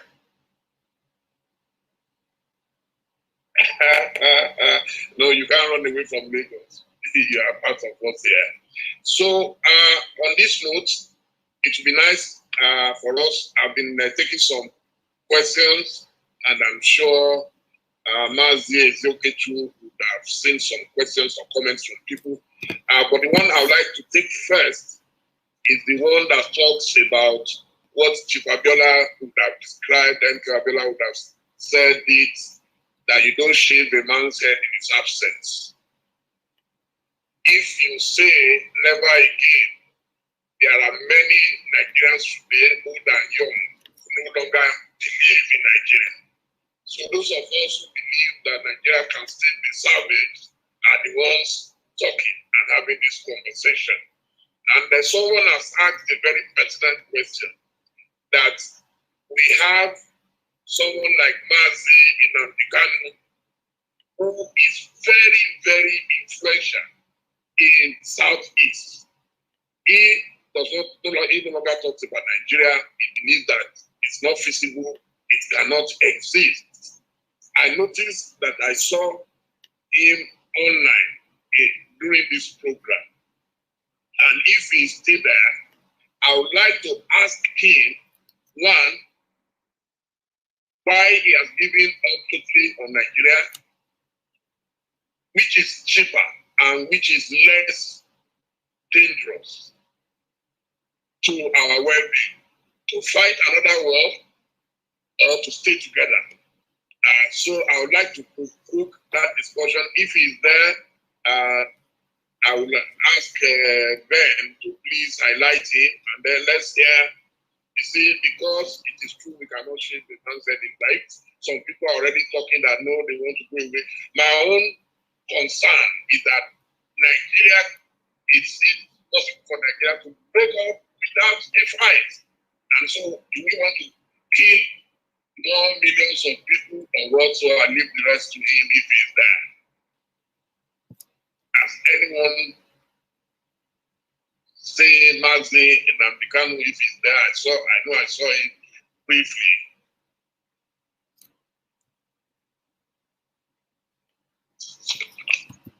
And if he's not there, then maybe Mazi and okay should also take one of the questions or comments. Yes, thank you very much, Dele. I think Mazi Nnamdi Kanu is no longer here. I think he came in with Nnamdi Kanu's iPhone, or Kanu's iPhone, but I can no longer see that device anymore. On that note, I would say it would have been nice to have his perspective on the question you threw. Now, one of the things, if the back office could help me do is, we know that we have questions, as you rightly pointed out, but we have people who have raised their hands to either make their interventions or ask questions, and we will give them 1 minute each. Now, I know here, I've been told ab initio by our sister, Ankyo Briggs, now who is also now with us here. It would be nice to have Ankyo Briggs make a very quick intervention. We permit you 2 minutes, but please, sister, do not exceed the time allotted to you.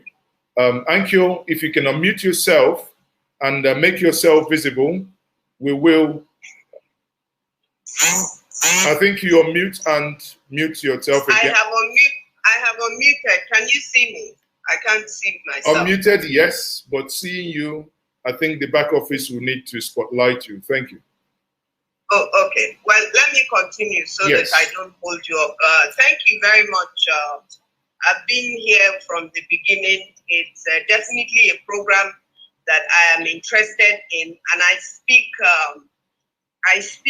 as a Niger Delta indigene. I speak as somebody from the former Eastern region. I speak here as an Ijaw person and as a Southerner.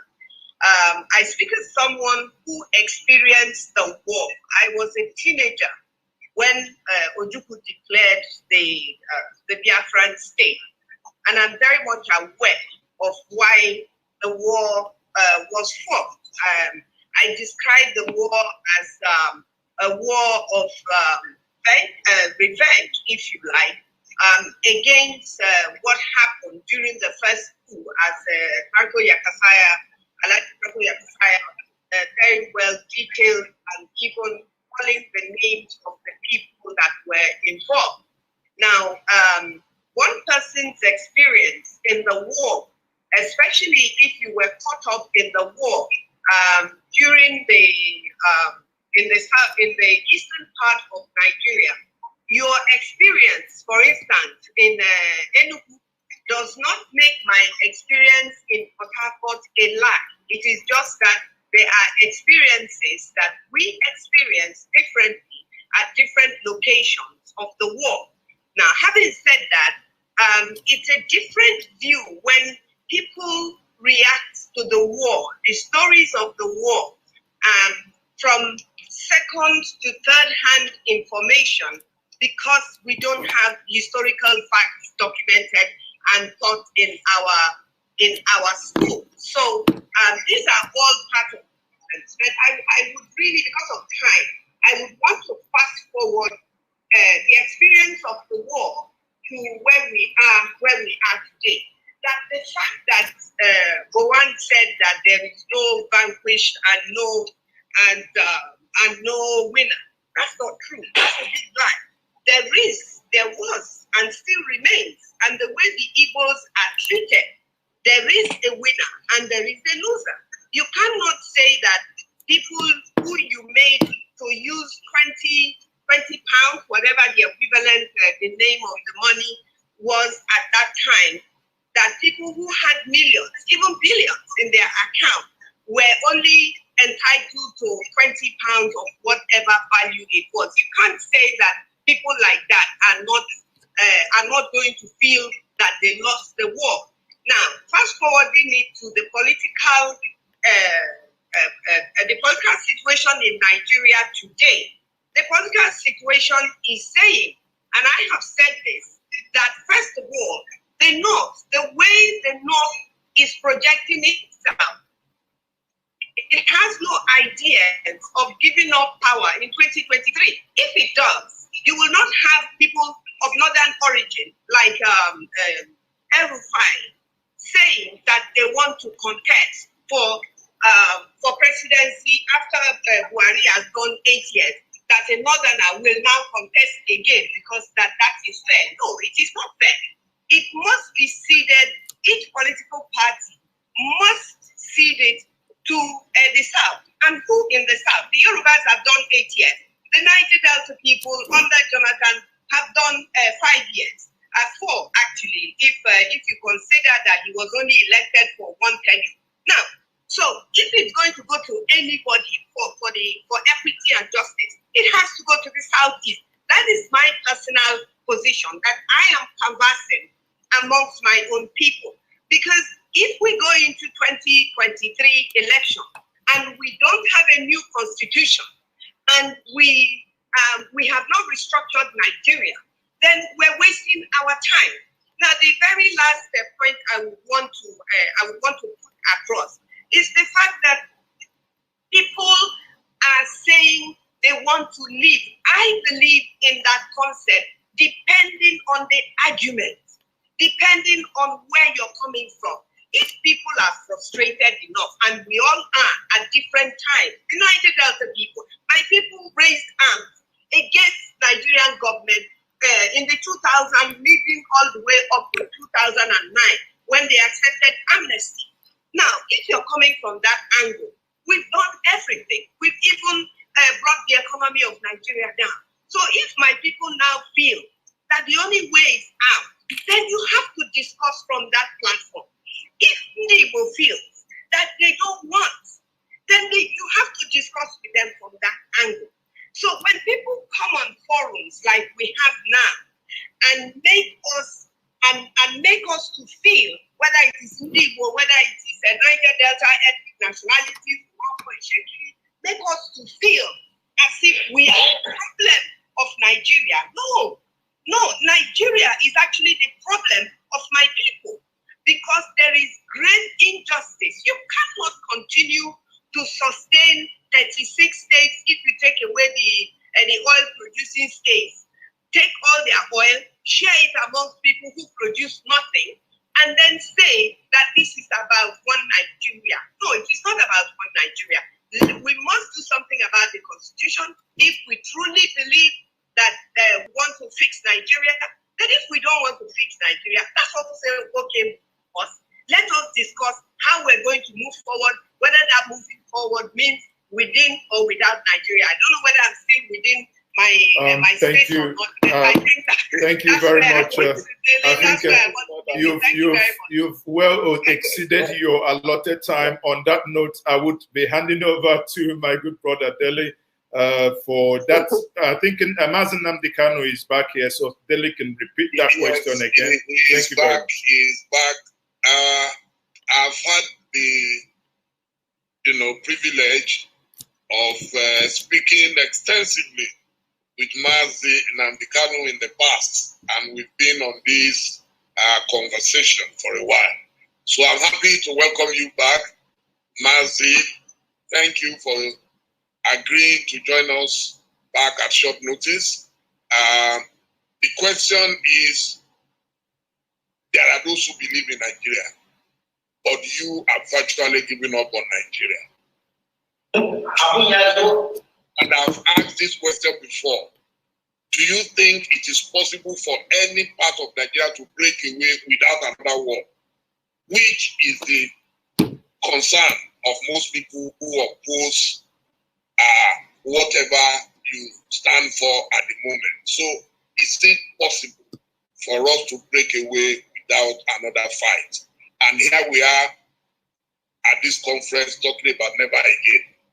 The meaning of never again means we should not repeat the tragedy of the past. Thank you, Mazi Nnamdi Kanu. Thank you, my dear brother Dele. Thank you very much. And also Mazi, the co-host of this very wonderful and unique forum.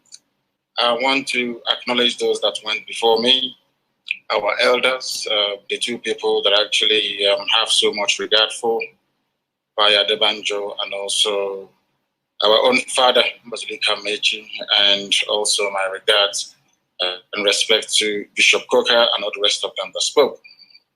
The fact of the matter is that we can break away without any rancor or need to go to war. We mustn't forget that there was a country called Czechoslovakia. Today, they are the Czech Republic and Slovakia. They never fought any war. And for us to properly contextualize this never again theme or scenario that people are talking about, we must go back to how we were before the white man came.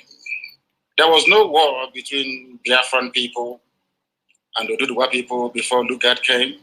There was no war between Biafran people and, say, the Fulanis from the north.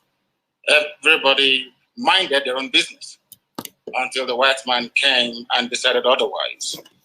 Decided otherwise in such a way that even Igbo land itself is carved up into heaven knows how many states, even some of them in the north, as we speak.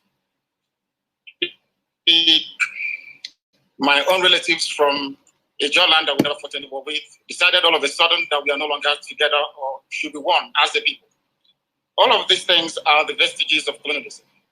And I blame it squarely on the shoulders of those that call themselves the founding fathers of Nigeria. And after them, those of them that call themselves rather laughably the elites. You don't have elitism in a place where there is no running water, no good roads, no good schools. Cattle headers are busy slaughtering and massacring people everywhere. And some people have the temerity to come out on national television or on this forum to say they are the elite. Elite of what and for what? What have you accomplished? Absolutely nothing. So all this vacuous elitism makes me very, very sick. I do not subscribe to it. My main point that I want to raise is a brief response to what Tanko Yakasai said a while ago. There seems to be this blame game going on in Nigeria. And as the bishop quite rightly said, it is called, I think in his words, I'm correct, he called it relativism.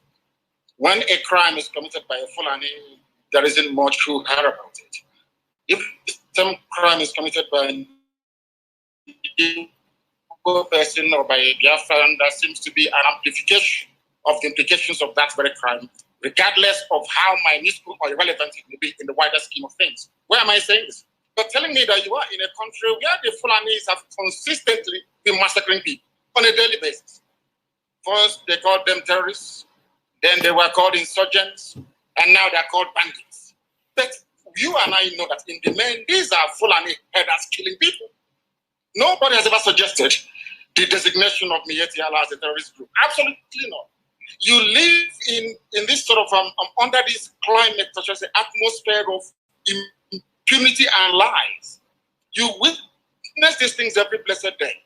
And some people will have the guts or the temerity to talk about one Nigeria. Nigeria that came into existence only 60 years ago. How about the ethnic nationalities that existed before Britain was formed? The thing that we keep missing is this. Nobody has the guts to ever interrogate or challenge the deficiencies within Nigeria. And what do I mean by that? We never actually promulgated nor sustained the constitution in the first place. There is no Nigerian constitution.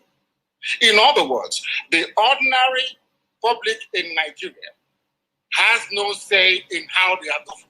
How then do you expect that country to move forward? How do you expect healing and reconciliation? How is that possible? You and I know it's never ever going to be possible. Yakasai and northern commentators keep harping about the 1966 coup. It was an Igbo coup, which of course is a lie. I would recommend that Elder Tanko Yakasai go back and read Ademoyega's Why We Struck. One of the people that he mentioned, he wrote a book, Why We Struck. In that very book, it was made explicitly clear that what happened in 1966 was a revolution. And I make bold to say this, without casting any aspersions on regarding anybody, only the South can carry out a revolution. Only the South. Because of how the North is structured. Their mindset, the way they reason, their value system cannot allow them to rise above what I call very primordial religious sentiments to carry out a revolution or a coup against their leaders. What happened in 1966 was a revolution. And in a revolution, there are bound to be casualties. What Yakasai was alluding to is the fact that no Igbo high-ranking politician or army officer was killed in the coup. But the fact of the matter is this. Under Michael Okpara, we had the fastest growing economy in the whole of Africa, if not the whole of the world, 40% every blessed year. How can you kill such a person? The Stadwana of Sokoto, Sir Ahmadu Bello went to Sandhurst in London to go and give a speech in England, to go and give a speech. In that very speech, when he came into the hall, he segregated all the cadets, all the people actually, the so-called Nigerians at Sandhurst studying to become military officers. He said he wanted to address only the North. Only the North. Go through your history. They talk about history all the time. But these same elites are the same people that connived and conspired to deny us history in our schools. Because they understand the implications. That was what actually led the likes of Nsoku to say that these type of people should not be at the helm of affairs in Nigeria. I give it to them in the North. The North was doing very well. So Ahmadu Bello knew what he was doing. The Fire knew what he was doing. They all loved their people and they were developing at a very good pace, or should I say rate. But the fact of the matter is that there is nothing called one Nigeria. The sooner we rise up and face this reality better for us, or else our children and our children's children will be having these discussions in years to come. And that is not the way to go. In Russia, there was a revolution by the Bolsheviks. In France, there was a revolution. In England, there was a revolution. Cromwell cut off the head of King Charles I. Today, you don't hear the royal family saying, oh, people from Cumbria, where Oliver Cromwell comes from, should be denied access to good education because they rose up against the crown. In America, there was a revolution. In every revolution, people are bound to die. If something happened in NSAS, during the NSAS protest, these same people introduced tribe and religion into it.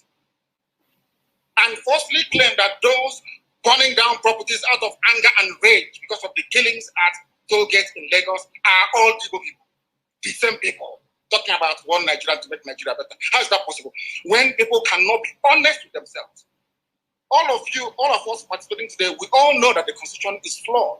We know that the 1979 Constitution, or in fact, from 79 to 99, they are all flawed documents. You and I know that.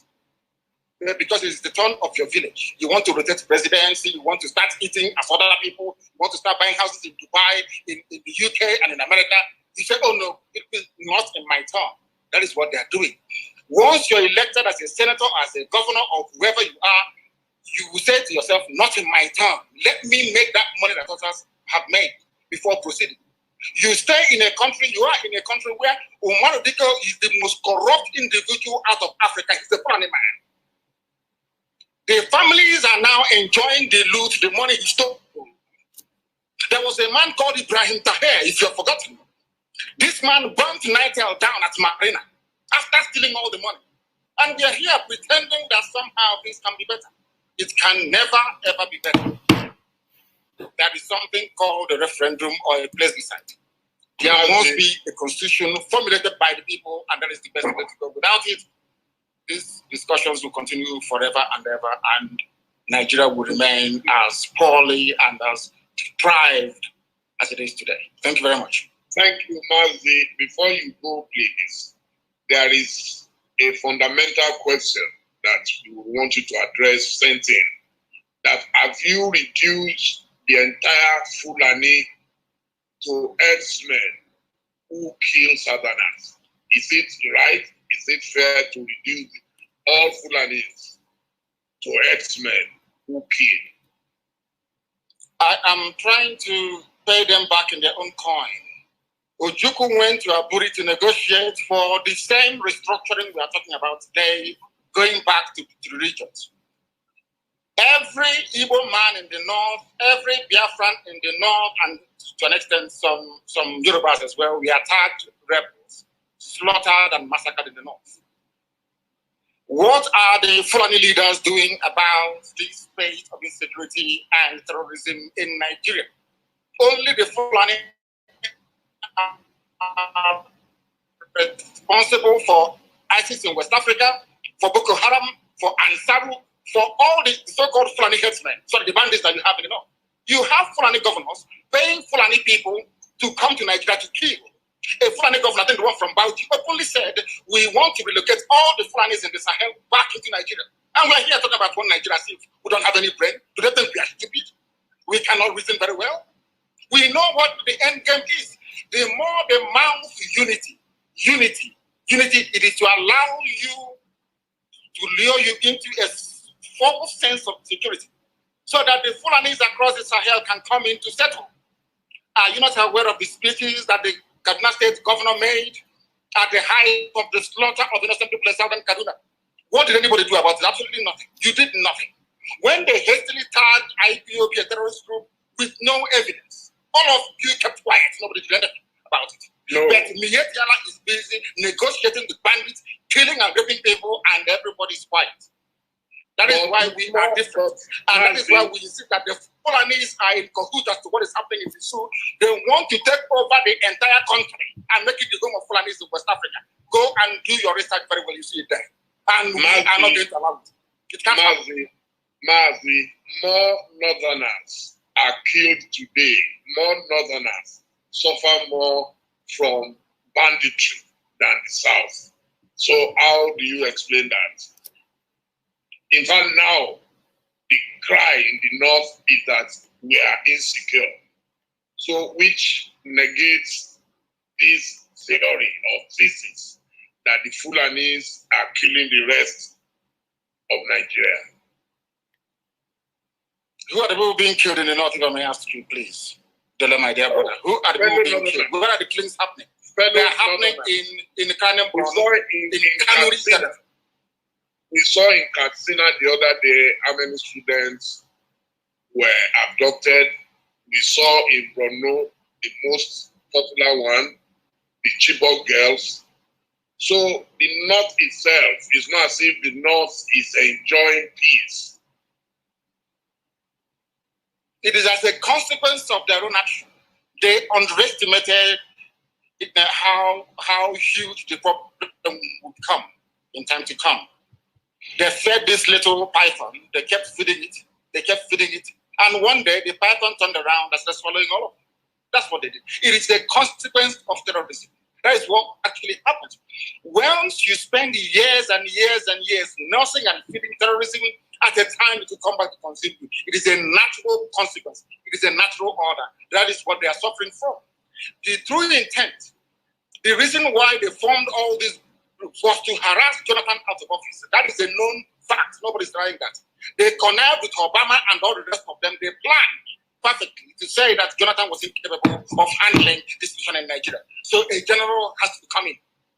Tinubu, on his part, promoted that very false narrative. Only a general can save them.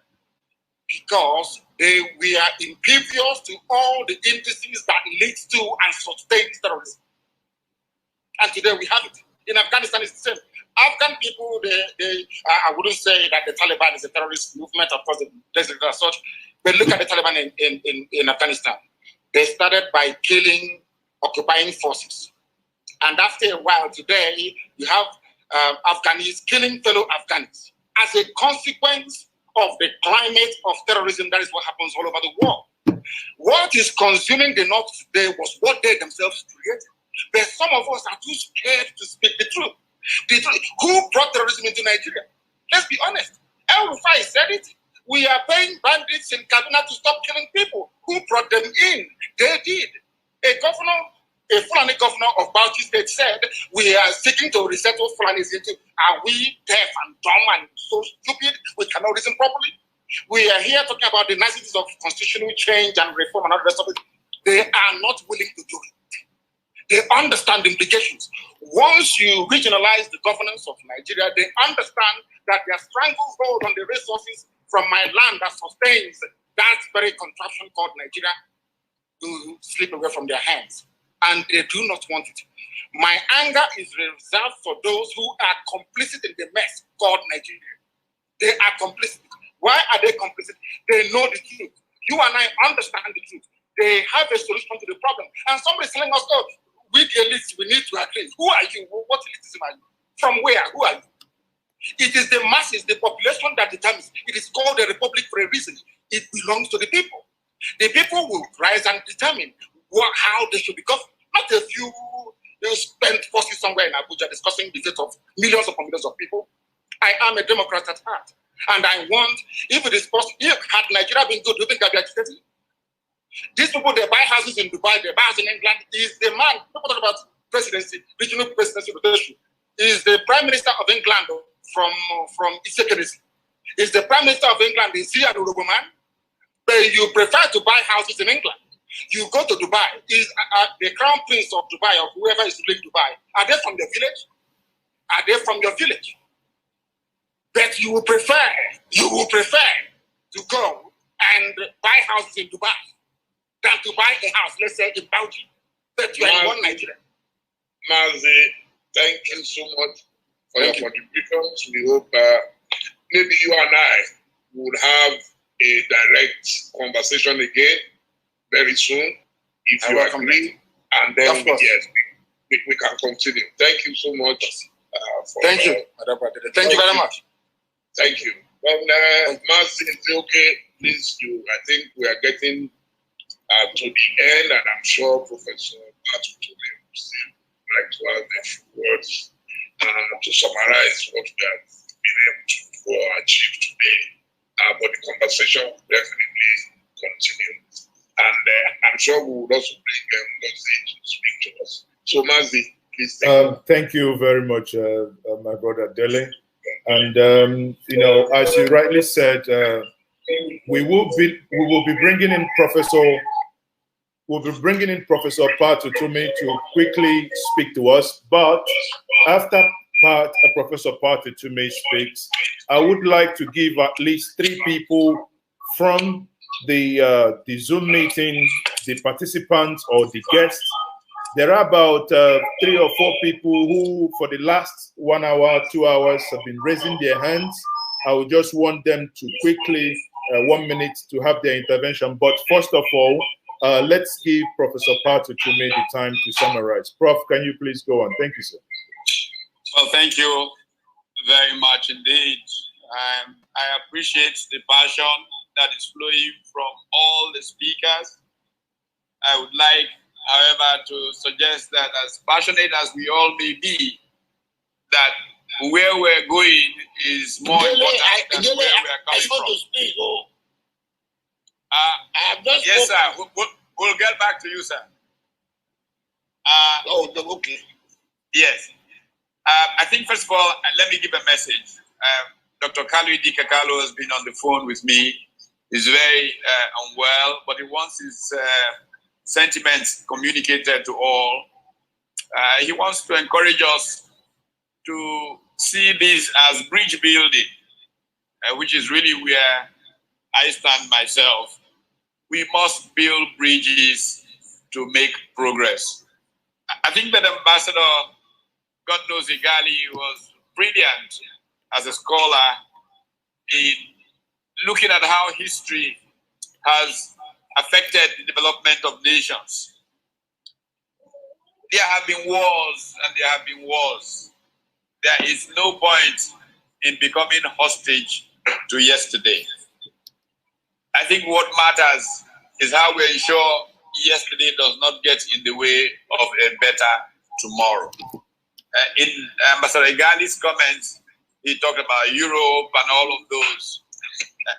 I wish Nigerians read enough of that part of Europe's history. The defenestration of Prague and how a quote-unquote small thing resulted in 30 years of war that brought us to the Peace of Westphalia between 1618 and 1648. And the 100 Years' War was referred to in his comments. All of those things have happened in history. People have not allowed those things to block their future. Instead, they were building blocks of tomorrow. This is why I personally thought that one of the most captivating presentations today came from Dr. Akim Babar-Ahmed. Because, yes, we must understand yesterday so that we don't repeat the mistakes of yesterday, as George Santayana warns us about history. But I think that it would be great disservice to the future if we become hostage to that history.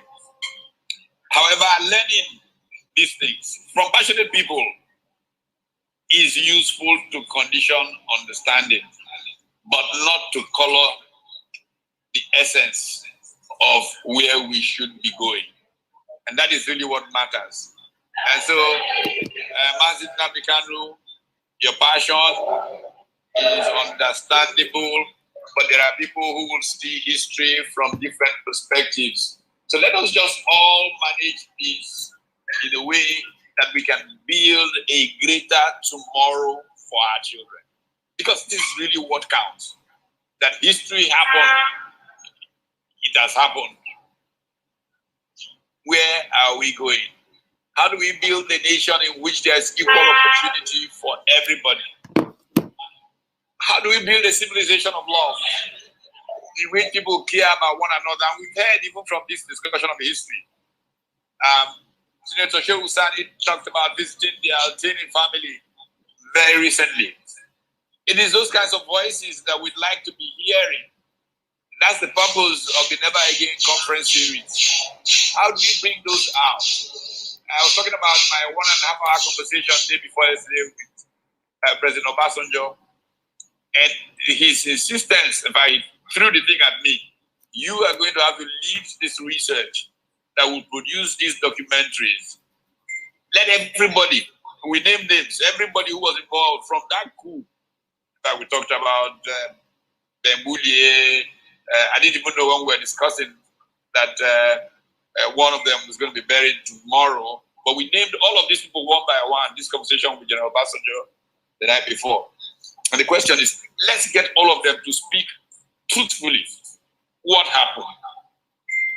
How did Iransi get killed? How did this person get killed? Not to get people to be lost in them, but so that people really know, and you can explain away some of the things were driven by rascality, some were driven by enormous passion of revolutionaries, some were driven by ignorance, some were driven by love of country.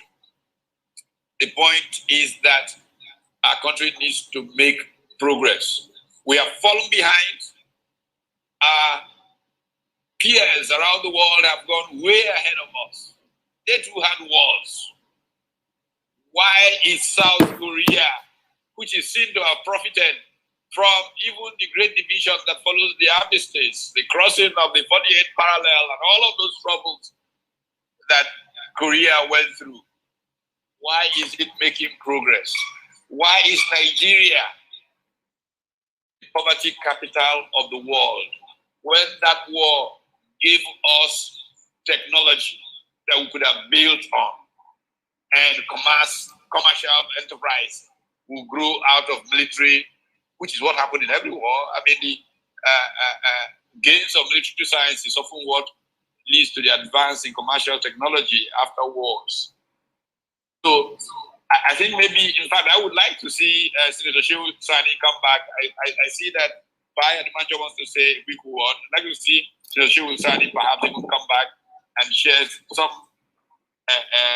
experience with the Altinis. And when we started this conversation, what I suggested to some of my co-travelers is that we should do a video of trains coupling together.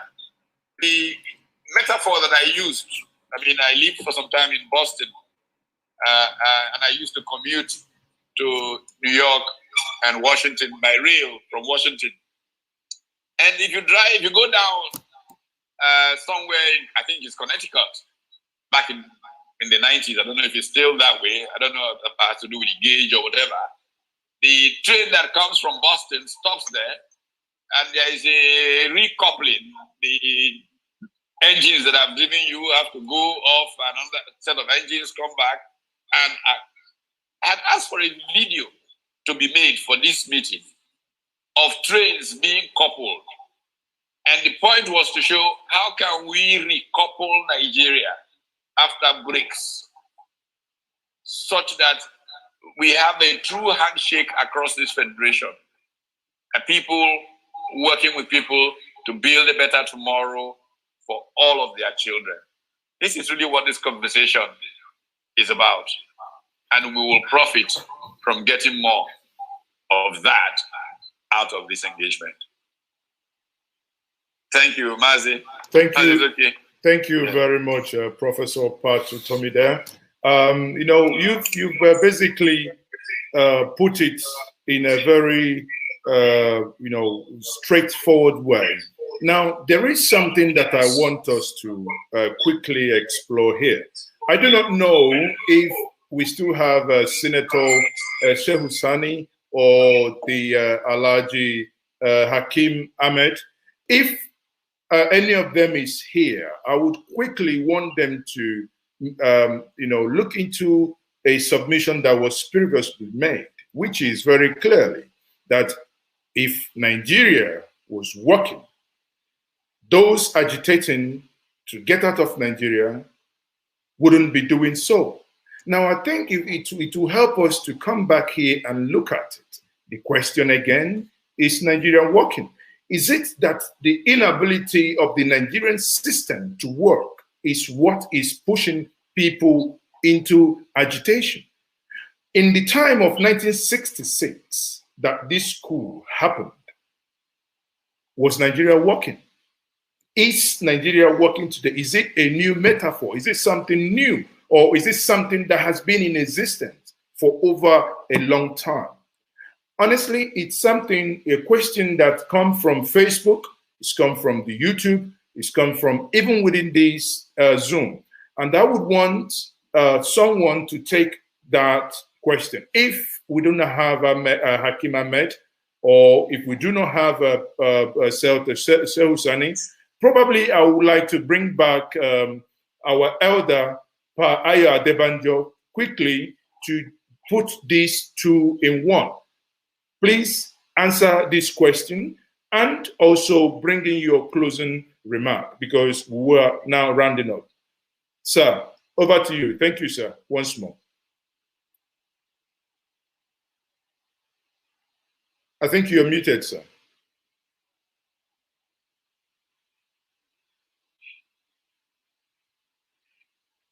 Hello? Yes, we can hear you, sir. Go ahead, sir. Oh, thank you very much. Thank you very much. I'm very happy I take part in this discussion. And I want to appeal all the intellectuals and all the grammars that have been talking to please listen to my statement. I'm not talking, the analysis you are making is all what we know. What never again now is, what do we do that is not happen again? We all know what happened. Where we all the street work that we have been taking does not make push us forward. What push us forward is, how do we move forward and get out of this thing? My own two angles I want to do. One, I'll give a quick reply to Tanko Yakasai. But the main thing I want to impress, even to our Igbo leaders, is that is what Ango Big said and what everybody said in passing without analyzing it. Our problem is our constitution.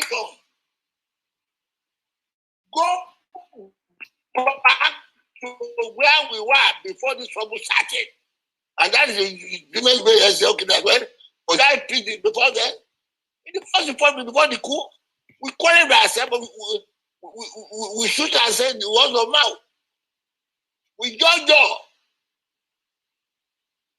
Why all the bluff of the North, so to say, which they don't want to meet, which is evident in Tanko Yakasai states that now that they are in control, they want to meet the control. I won't give them the control now. It's the amended constitution that gives all the power to the president. That makes the president the most powerful president in the whole world today. That is why it's hesitant. That is why the average Northerner, not the few ones like Sonny and others, the people are really enjoying the benefit of the lopsided constitution, the fraudulent constitution we are having. Because the late William said our constitution is a fraudulent document. And then your contributions and the contributors have said in this statement. Why? You say we the people. If we make the constitution, the people of Federal Republic, are we federal? This is the problem. And here again, I want to answer Dele Momodu's question to Kanu. That is this Fulani that are killing people and now killing people? It is the Fulani, and I give you an answer. Fulani is the head man of here. When Otto said, these aspects who are killing me, I know them. This is their name. They have Mesiana, these are Fulani. What did your Buhari say? He said, go and make friends with them. You are all in the country. So when the guy said that it is Fulani, it is not the Fulani of Sonny, it is not the Fulani of Colonel Umar, It's not the Fulani of the exceptional Fulani. It is the Fulani of Buhari intellectual, of Buhari thinking that we are talking about. And you are talking of want to move forward. And thank God, as I say, we are now living in peace. Why? Because your president of the custom is dominated by Katsina and the North. Your president of the army by the North. Your president of the police by the North. And you say we are living in peace. It's at the first place because of no choice. And I want to say this. It doesn't support violence. I am one with Kanu. Why? I don't want this country to break. And as I've said before, I have contributed to the unity of this country before Buhari was born. In 1950, we have been talking of this balanced constitution. In 1979, I spent 1 year in Maiduguri campaigning for the UPS for a united country. I was already a lawyer. There was peace in the Western region. I don't have to go there. But why? We want the country to be together. So when people talk of united country, many of them don't contribute half of what I make in the country for them before the result of the unity. And let me say this. If the country today agreed to restructure the country back to federalism, you have signed the Kanu. I have said it before. I have said it too. There will be no agitation from the basic people if there is true federal constitution where derivation is made, which you now call resource control. All the trouble we are having now, all the country we are having, are the product of the imposed constitution. Let us face that. The moment you do this constitution to what you all agree to, there will be peace. There will be no ground for Kanu to say want to break away. As I often illustrate, if you are in a club, you are having a lot of advantage there, you make contributions there, you would like to get out. But when you are in a club where you feel cheated, you like to get out. For instance, when you are talking of equality, you want the people to stay, and I've told them that. And you say the presidency is something, they are not entitled to the beg for it. And why do you always refer to the North to concede to you? I object to that. And my brothers from this should take note. The attitude to the presidency is selfish. The attitude to it is constitutional right. And that is why I am pressing that there should be a change of this constitution before any election. And I've been using the language, no socially, no Nigeria. The bottom line, when I do this culturing and you keep to they are having, it's not the fact we agree to, it's the part they made themselves when they staged the coup. All the problem of the coup, we all don't understand.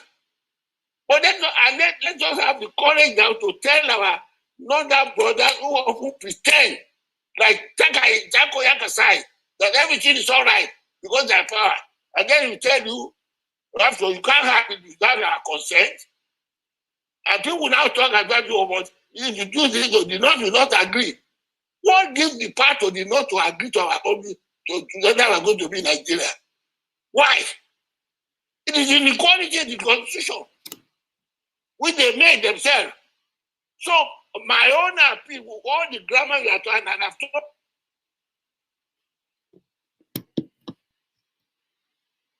Okay. What I think something for some reason technically it appears we have lost connection with Pa Ayo Adebanjo. But quickly, what I would now do is, here we are very strict. 1 minute. I will call 3 people and it's going to be 4 people. It's going to be in this order. I'll get Comrade Dele Ajufo, please, Chidi Omeje, and Ferdinand Francis. 3 of you. The last person is going to be Charity Shakari. Please, 1 minute intervention. Unmute yourself and make your intervention, starting from Dele Ajufo. Dele Ajufo, please, quickly, 1 minute. I want to thank you for giving me the opportunity to say something. We have different views on what should happen in Nigeria. But if we must stay together, the North must divest itself of that arrogance of I am born to rule. It's nauseating. It infuriates most of us that it's pushing us towards the secessionist group. Until we do that, we're not going to talk to each other the way we should. I have dwelt on it on different platforms, and I'm not going to go into details. But those of them who are from the North here, who call themselves elitist people from the North, should divest themselves of that program. Thank you very much. Thank you very much. Chidi or Major, please. Chidi, quickly, Hello? 1 minute. Hello? Chidi, quickly, 1 minute. Chidi or Major. Hello? Chidi, please, 1 minute. Can you hear me? Yes, we can hear you. 1 minute, please. We are losing your minute. So, okay, now I'd like to direct my questions to our elder statesman from the North and, of course, in the Southwest. If we agree that the greatest problem we have, can you hear me, sir? Yes, go ahead. Sorry, hold on. Padebanjo, please hold on. We will come back to you. You went off, so we've continued. We'll come back to you, Padebanjo, please. Chidi, go ahead. So let me go straight. I want to find out from these elders of ours who are not really from the Southeast, or who are not Igbo people. Would they agree with us that the first step towards reintegrating us, the Igbos, fully into the system is by supporting us to produce, to have what we call presidency of the Southeast Construction come 2023? Wouldn't that be the first step? Thank you. Okay, thank you very much, Chidi Omeje, on that. Ferdinand Francis, please. Go ahead and speak. 1 minute. Ferdinand, please. Can you hear me? Yes, go ahead. Yeah, thank you very much for giving me this opportunity. Please, I'm sorry for the noise because I'm on the road. I just have a few questions to ask the elite. First of all, I want to ask just a simple question of where is the chief of staff? Because I learned that in Nigeria there's hospital, right?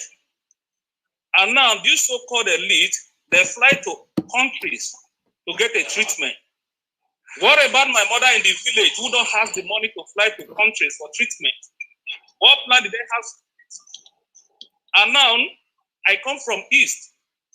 When I'm speaking for admission to read a law, they will ask me I have to score almost 300 marks before I can get to university. While in the North, they give them little marks. How we won? How can it work?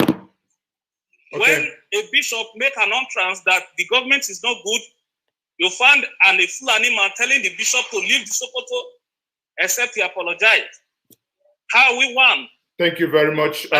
You have exceeded your 1 minute. Please, you've exceeded your 1 minute. Thank you very much. I would be getting back to. Okay, sorry. I think it's Alhaji Tanko Yakasa back. I think in that case we'll get his response. Mazi, please take the order you had before. Okay, there's the charity. Sorry, I think yes.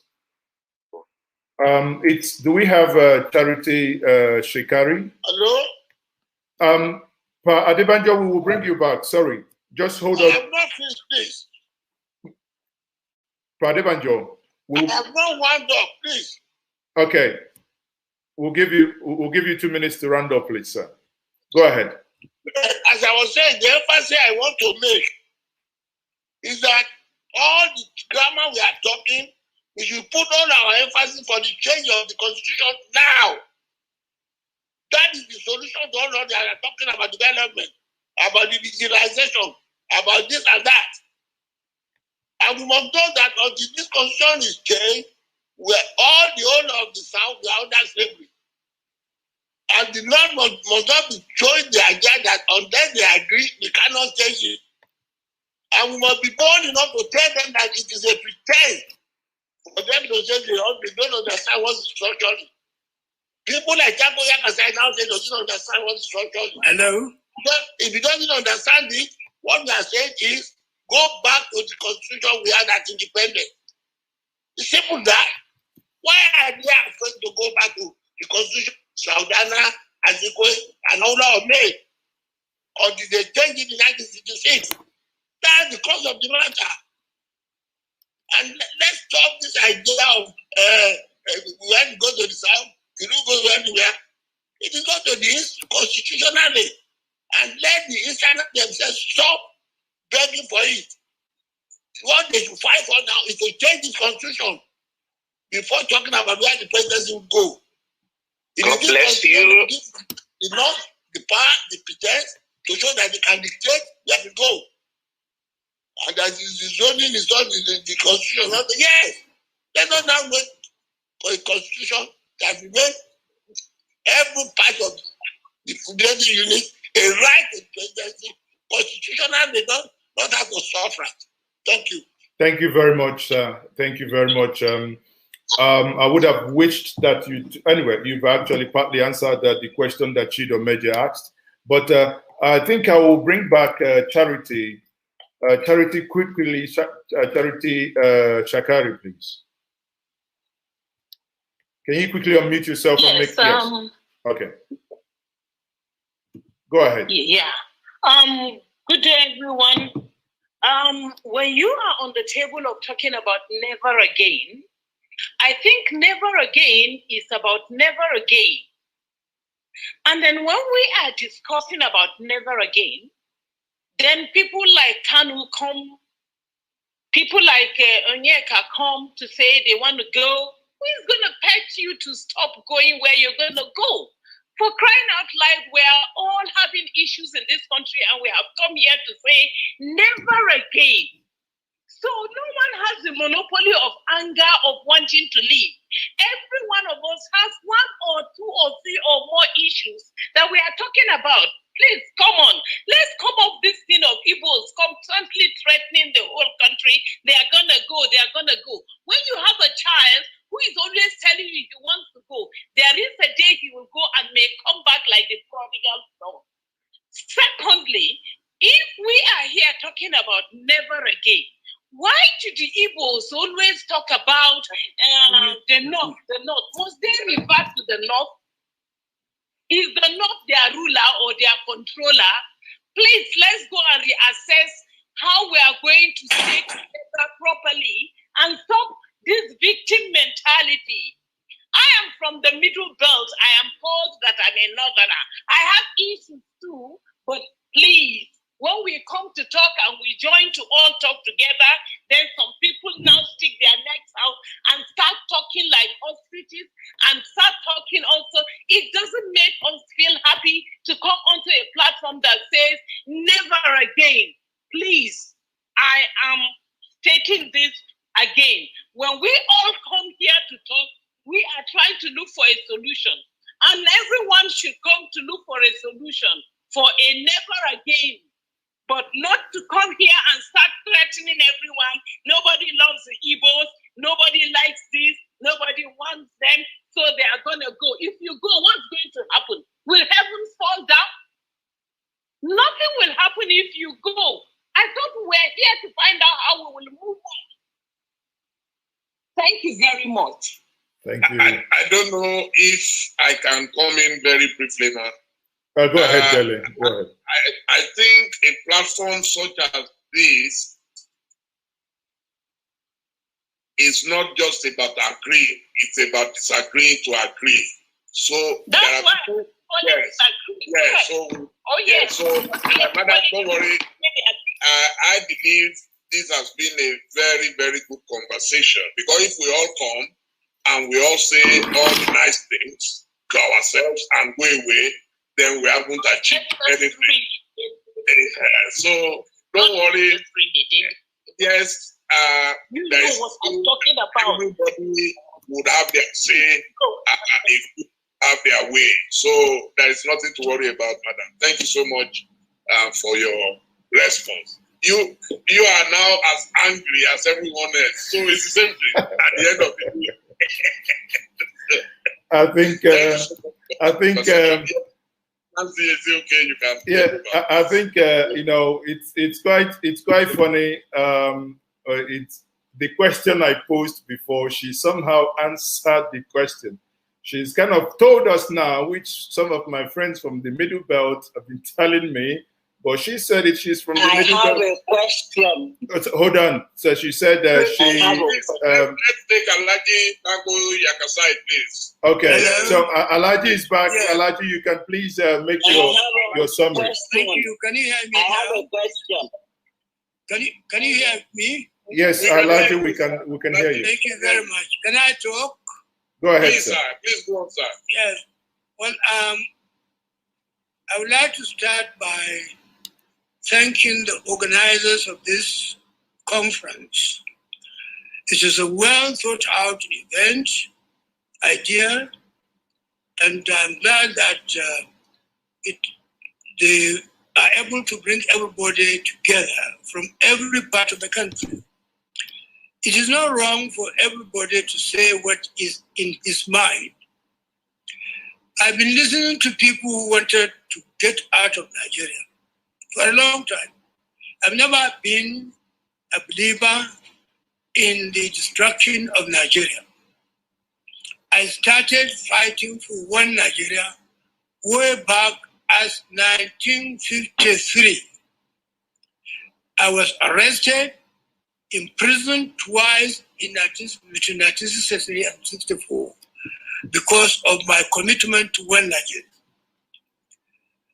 I've never heard anybody who is talking of getting out of Nigeria, including Nnamdi Kanu, making a proposal for an alternative. There is no Nigeria for everybody, or even for himself. But this is a country where we are operating a democracy. Everybody should be free to say whatever he is. This is a democracy in which the views of the majority always prevail. But the minorities have the right to say whatever they want to say. I think on your behalf, I will thank everybody who honored this invitation. And I will appeal that to Nigeria, that whenever a meeting like this is invited or is organized, when you are invited, please make time to attend so that, and also make time to contribute, because it is our collective contribution that will make the aggregate of the idea that we want to sell to the country. It is a beautiful thing, and I pray that it will not be long before we'll get another invitation to gather again and discuss Nigeria. But I would like to say something.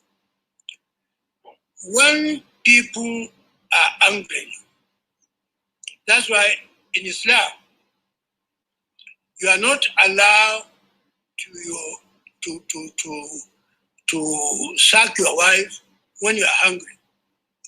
When you are angry. When you are angry, you dismiss your wife, that dismissal is invalid. Because anybody who speaks out of anger is not in control of himself. Let us speak as mature people. There will be various ideas. I'm glad that this country, I know I'm a northerner, but we are the most unlucky people in this country. Most people blame us for any of their problems in this country. But we are the poorest in the country. I was reading recently the number of millionaires in Nigeria, billionaires, not millionaires, in Nigeria. Out of 10, 8 were from the south. Only 2 are from the north. Aliko Dangote and Abdusalam Isiaq Rabiu. But we held power more than any ethnic group in terms of time. We didn't, the fact that we held power longer than anybody, and yet we became the poorest, shows that we are not.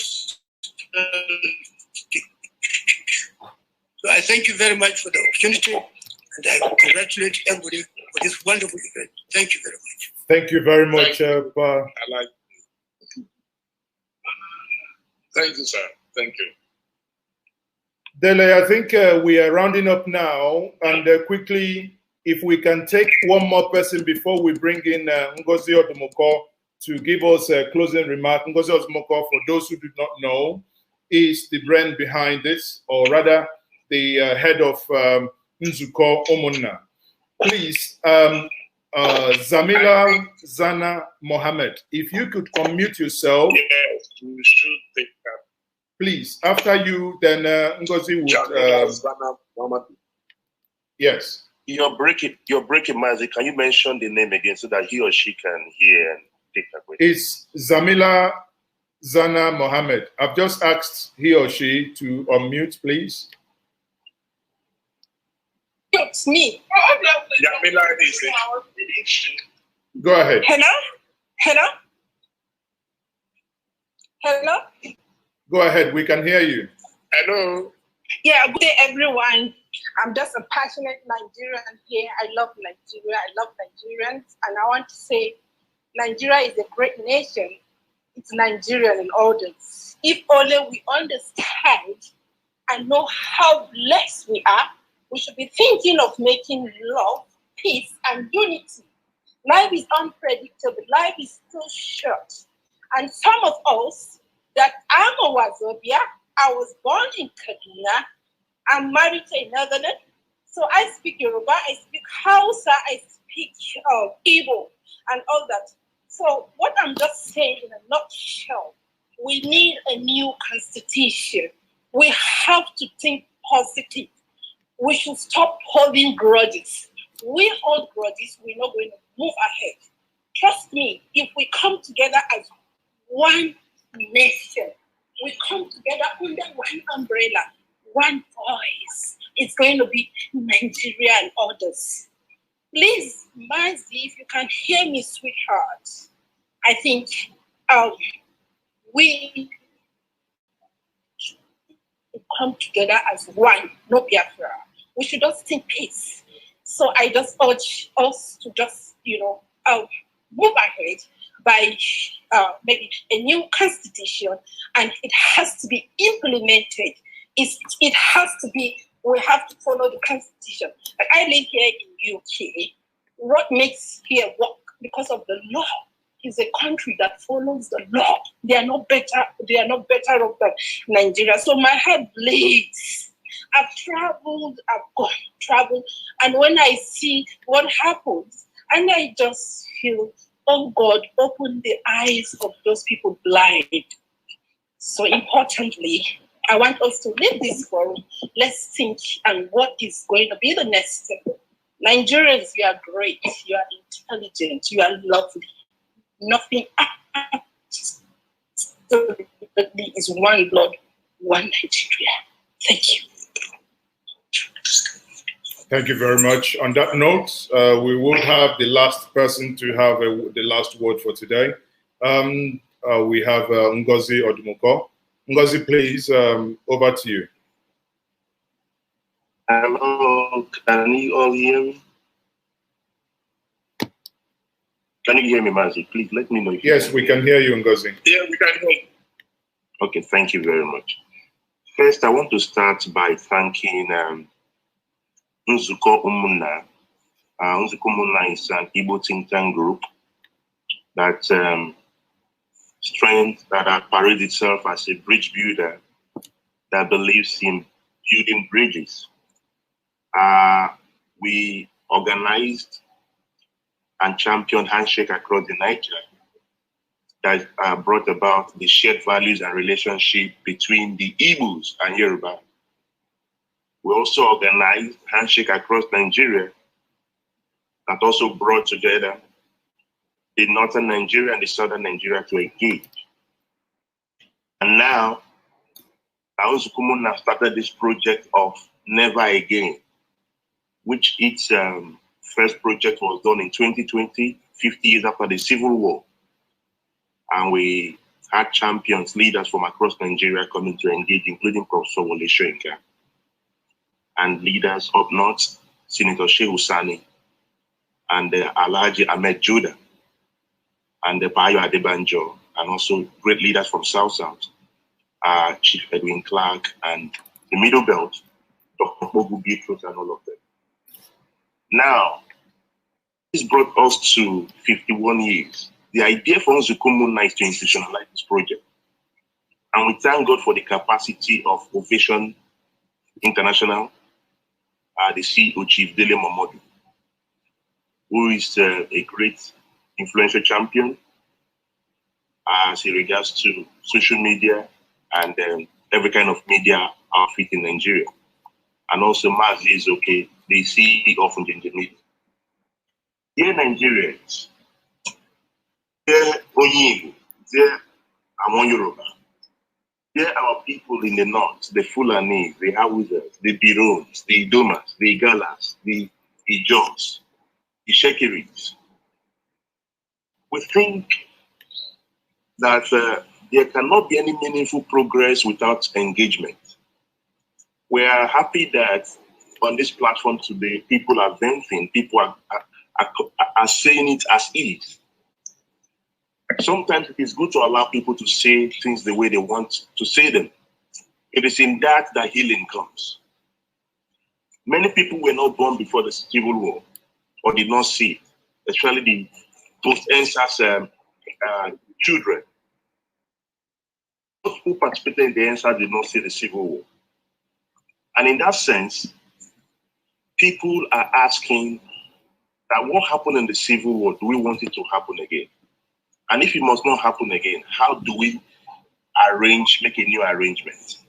And I must thank so much when we reached out to Alhaji Tanko Yakasai, who accepted to make it to this project, Dr. Hakim Baba Ahmed, Senator Shehu Sani, Alhaji Ahmed Judah, Her Excellency Charity Shekari, Professor Ladi Hamalai, Professor Patu Tomi, Pa Ayo Adebanjo, His Excellency President Olusegun Obasanjo, ex-president, also all the great leaders, those I may not have remembered to mention.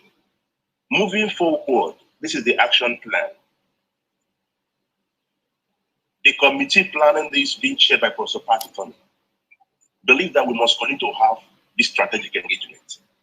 Post this, what we're going to do, behind the scene, we've agreed that there will be a come-together, a committee of all these champions across the land for us to sustain this conversation. It is good for people to talk.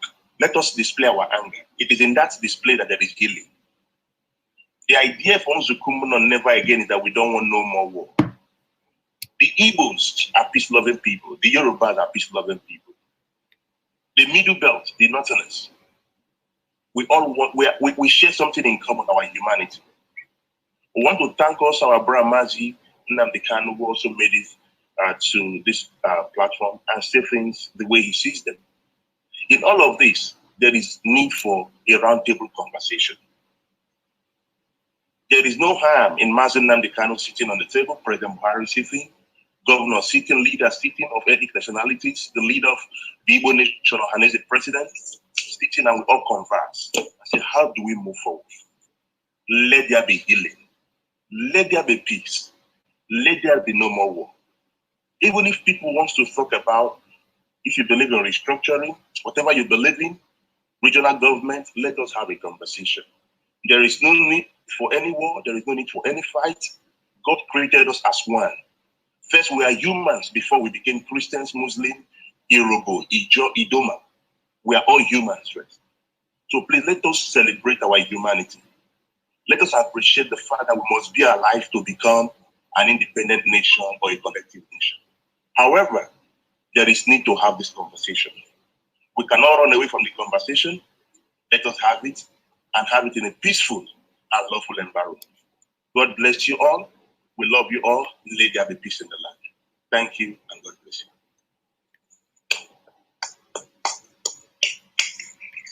Well, thank you so much. I think on this note, we can call it a day. I believe we've covered a lot of grounds today, and we look forward to the next outing of this organization.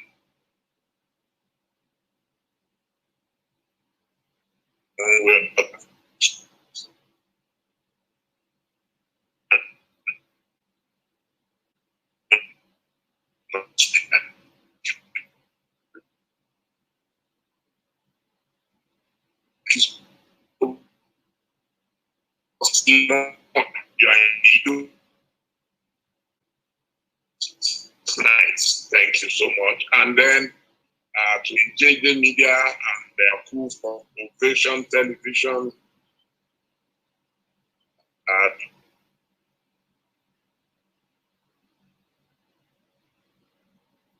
Well, thank you very much. I think somehow, the good thing is that we have now come to an end. And I want to use this opportunity to once more thank every single participant that attended today. Thank you very much. And, again, that is the end of it. And thank you, Ovation TV and JJ Media as well. Thank everyone for joining us today. Thank you. With one voice.